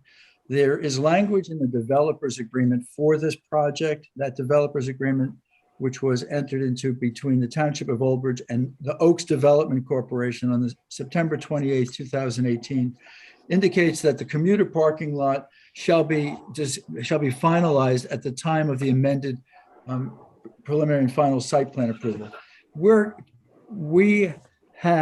There's language in the developers agreement that states that it is not necessarily an absolute requirement that the commuter parking lot be incorporated into this plan. We have been in conversations with the township attorney and township representatives. We have reached out to the owners of this property who also have made a commitment to continue that discussion with the township professionals and the township attorney.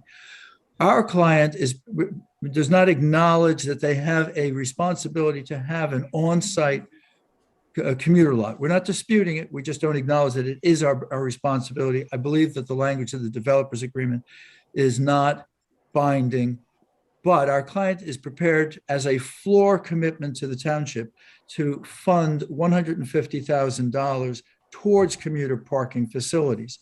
And earlier today, I made a commitment that I'd place that on the record, that any affirmative vote of this board would memorialize the floor commitment of $150,000 towards commuter parking, a very substantial sum.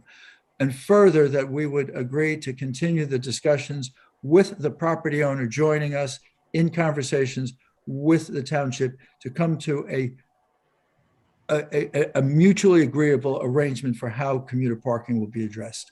And we would agree that we would do so before the resolution was finalized. So those commitments, and I have the authority of my client to place those on the record.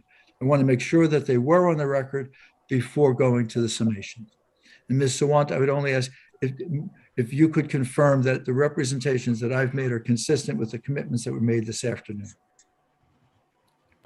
Board members, that is absolutely correct. I just want to add on one thing. The developers agreement, the court settlement, the planning board resolution, all three of them do talk about a commuter parking lot. The developers agreement, however, has a caveat that if the developer, and I don't have the right verbiage, I was actually trying to look for, Rakesh, if you have the developer's agreement. I could read it. Can you please, sure. so that we have it on record? Sure. I'm going to read paragraph 20 of the September 28th, 2018 developers agreement entered into with the Township of Old Bridge and Oaks Development Corporation. That's the property owner. Paragraph 20 is short. It says, the commuter parking lot shall be finalized as part of the application for amended preliminary and final site plan approval for the commercial component, unless the developer demonstrates that it adversely impacts developers' ability to fulfill its statutory amended GDP obligation to construct no less than 510,000 square feet of commercial space. Thank you so much, Ken. Thank you so much, Ken. So we have that language in the developers agreement. The applicant has agreed for a minimum contribution of 150,000, and we will work with the owner to come up with an additional or resolve this issue before the final compliance. So I know that Joe and I spoke before the meeting, and I'm sure Mr. Robertson is aware of the conversation, but we will have language within the resolution that summarizes what we just discussed before the board takes a vote on it. Thank you. Mr. Robertson, do you have anything to add? No, that is my understanding from my discussion with Mr. Sordillo. That's absolutely accurate. Thank you. Then, Mr. Chair, when it's appropriate, I have a brief summation to present to you.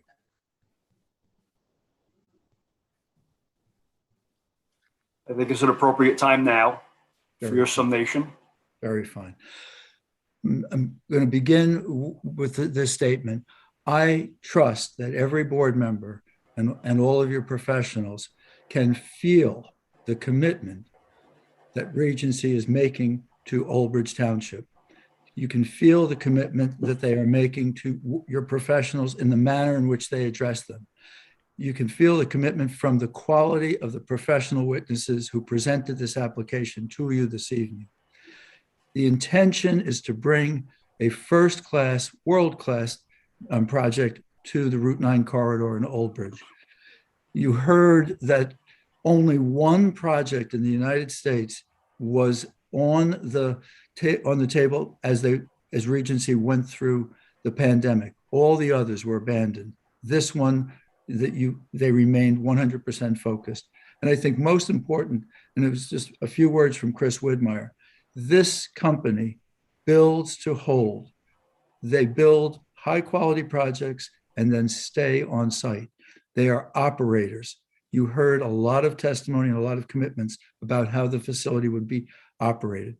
So the superior design, the commitment of Regency to Old Bridge, and the commitment of Regency to be the operator, we believe are the basis for this board to favorably consider the application for amended preliminary and final site plan approval of phase 1 of the project. And there was the amended preliminary approval phase 2, which we'll be back to present to you at a later date. Thank you. Okay, thank you, Mr. Pape. So that is the conclusion of the applicant's testimony today. And Mr. Robertson, if you could give us a summary and of any contingencies or requirements of approval before we vote, we'd appreciate that. Yes, Mr. Chairman. The board will be voting on the application for preliminary and final amended major site plan approval with the variances that were just recited, the variances relating to the parking and the signage. There were a number of conditions going through my notes, Mr. Sodillo's notes from the first hearing and my notes from this evening, conditions that I noted. And certainly if there are others that I missed or should be added, please add those in. But the conditions I noted were that the applicant would meet with the fire official and comply with the requirements as requested by the fire official, those relating to hydrant location, water main sizing, fire lanes, et cetera.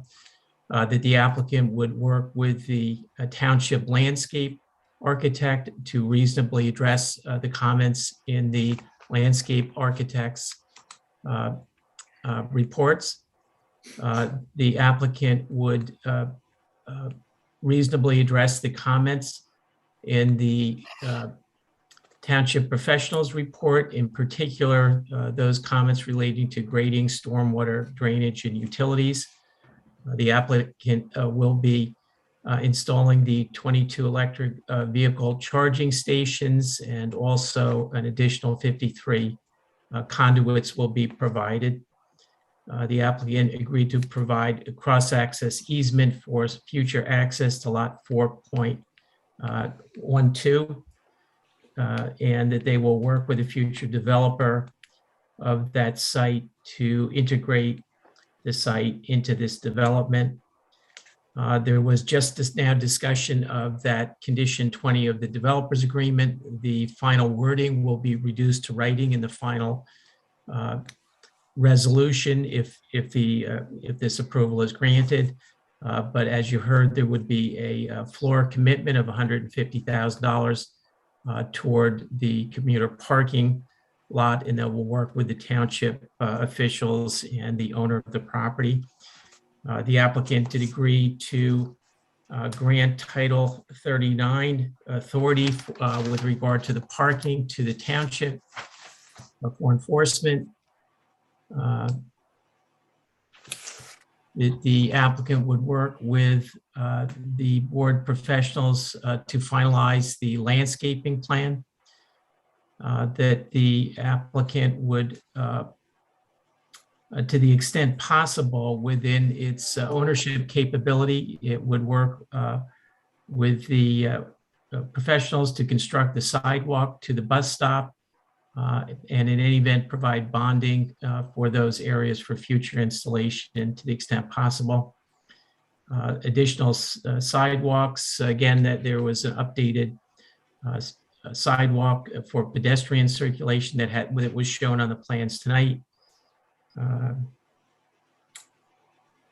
There would be a request for a minimum variance to permit a minimum number of 1,820 parking spaces, that the total restaurant square footage would not exceed 30,000 square feet, 10,000 maximum fast food, 20,000 fine dining. Their applicant to a post-construction traffic study. And those were the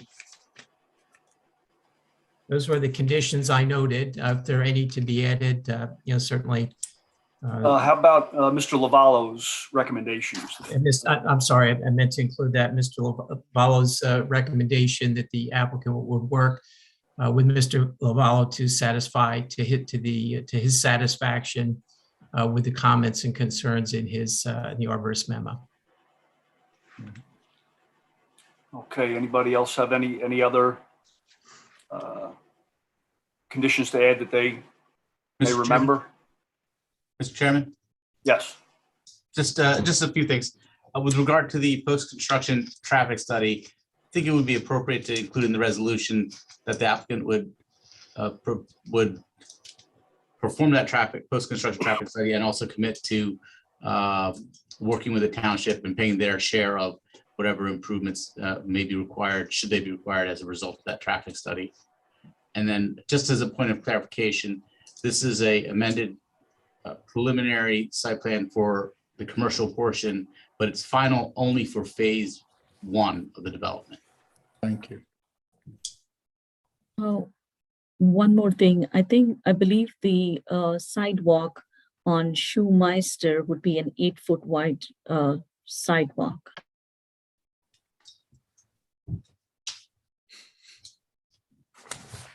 Okay. Any other portions of summary before we put it to vote?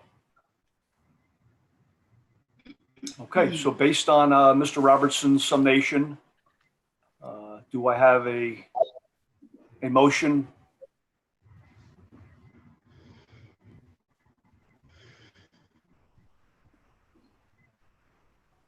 Chairman, I'll move it. Okay, moved by Mr. Lenning, and do I have a second? I'll second it. Thank you, Mr. Renner. You're welcome. Okay, Vina?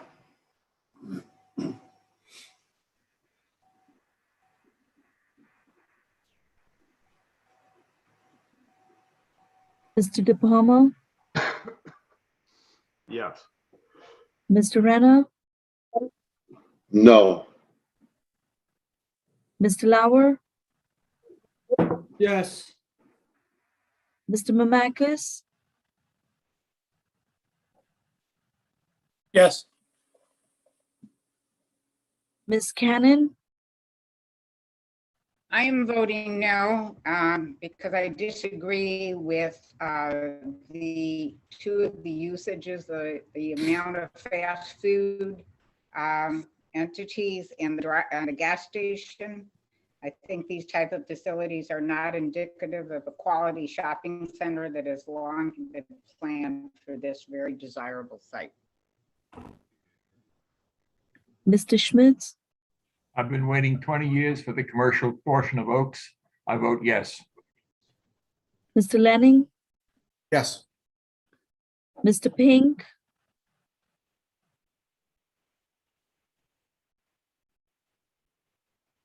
Mr. Pink, Mr. Pink, you're muted.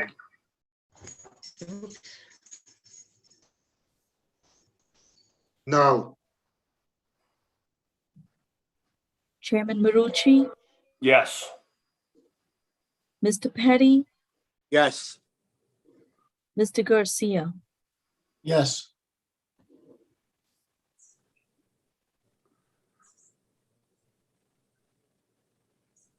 Mr. Chair, all board members and board professionals, thank you. Good night. Thank you. Final vote. Good night.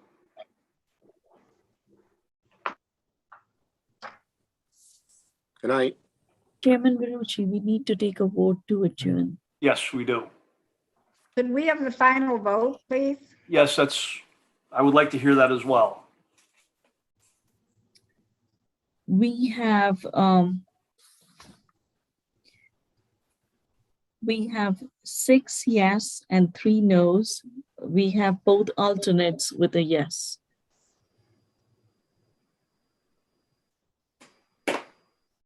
Okay, thank you for that, Vina. And if there's nothing else, do I have a motion to adjourn the meeting? Motion. By Second. Mr. Lauer, I'll and second by second it. Mr. Lenning. Second by Mr. Pink or Mr. Lenning.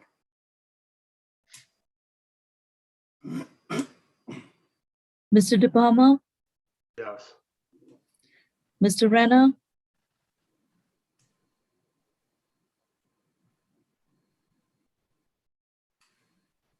I think Mr. Mr. Renner checked out.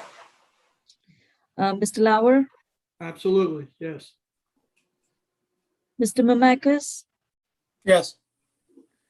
Ms. Cannon, Yes, but could we just know what the meeting is tomorrow night is with, we have 3 more meetings this month or 2 more meetings?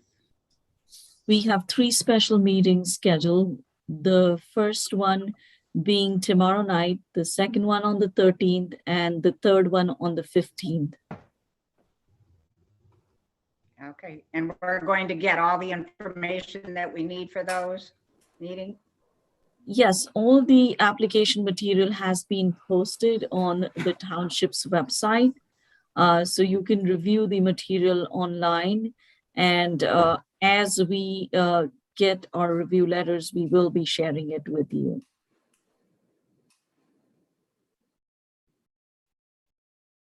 Okay, can we continue the roll call for the adjournment?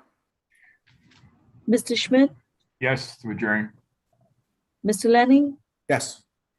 Mr. Pink, Yes. Chairman Marucci, Yes. Mr. Petty, Yes. Mr. Garcia. Yes. Okay, everybody, listen, thank you very much for all your dedication in these long meetings and multiple meetings this month. We greatly appreciate your time and effort. Everybody have a great night.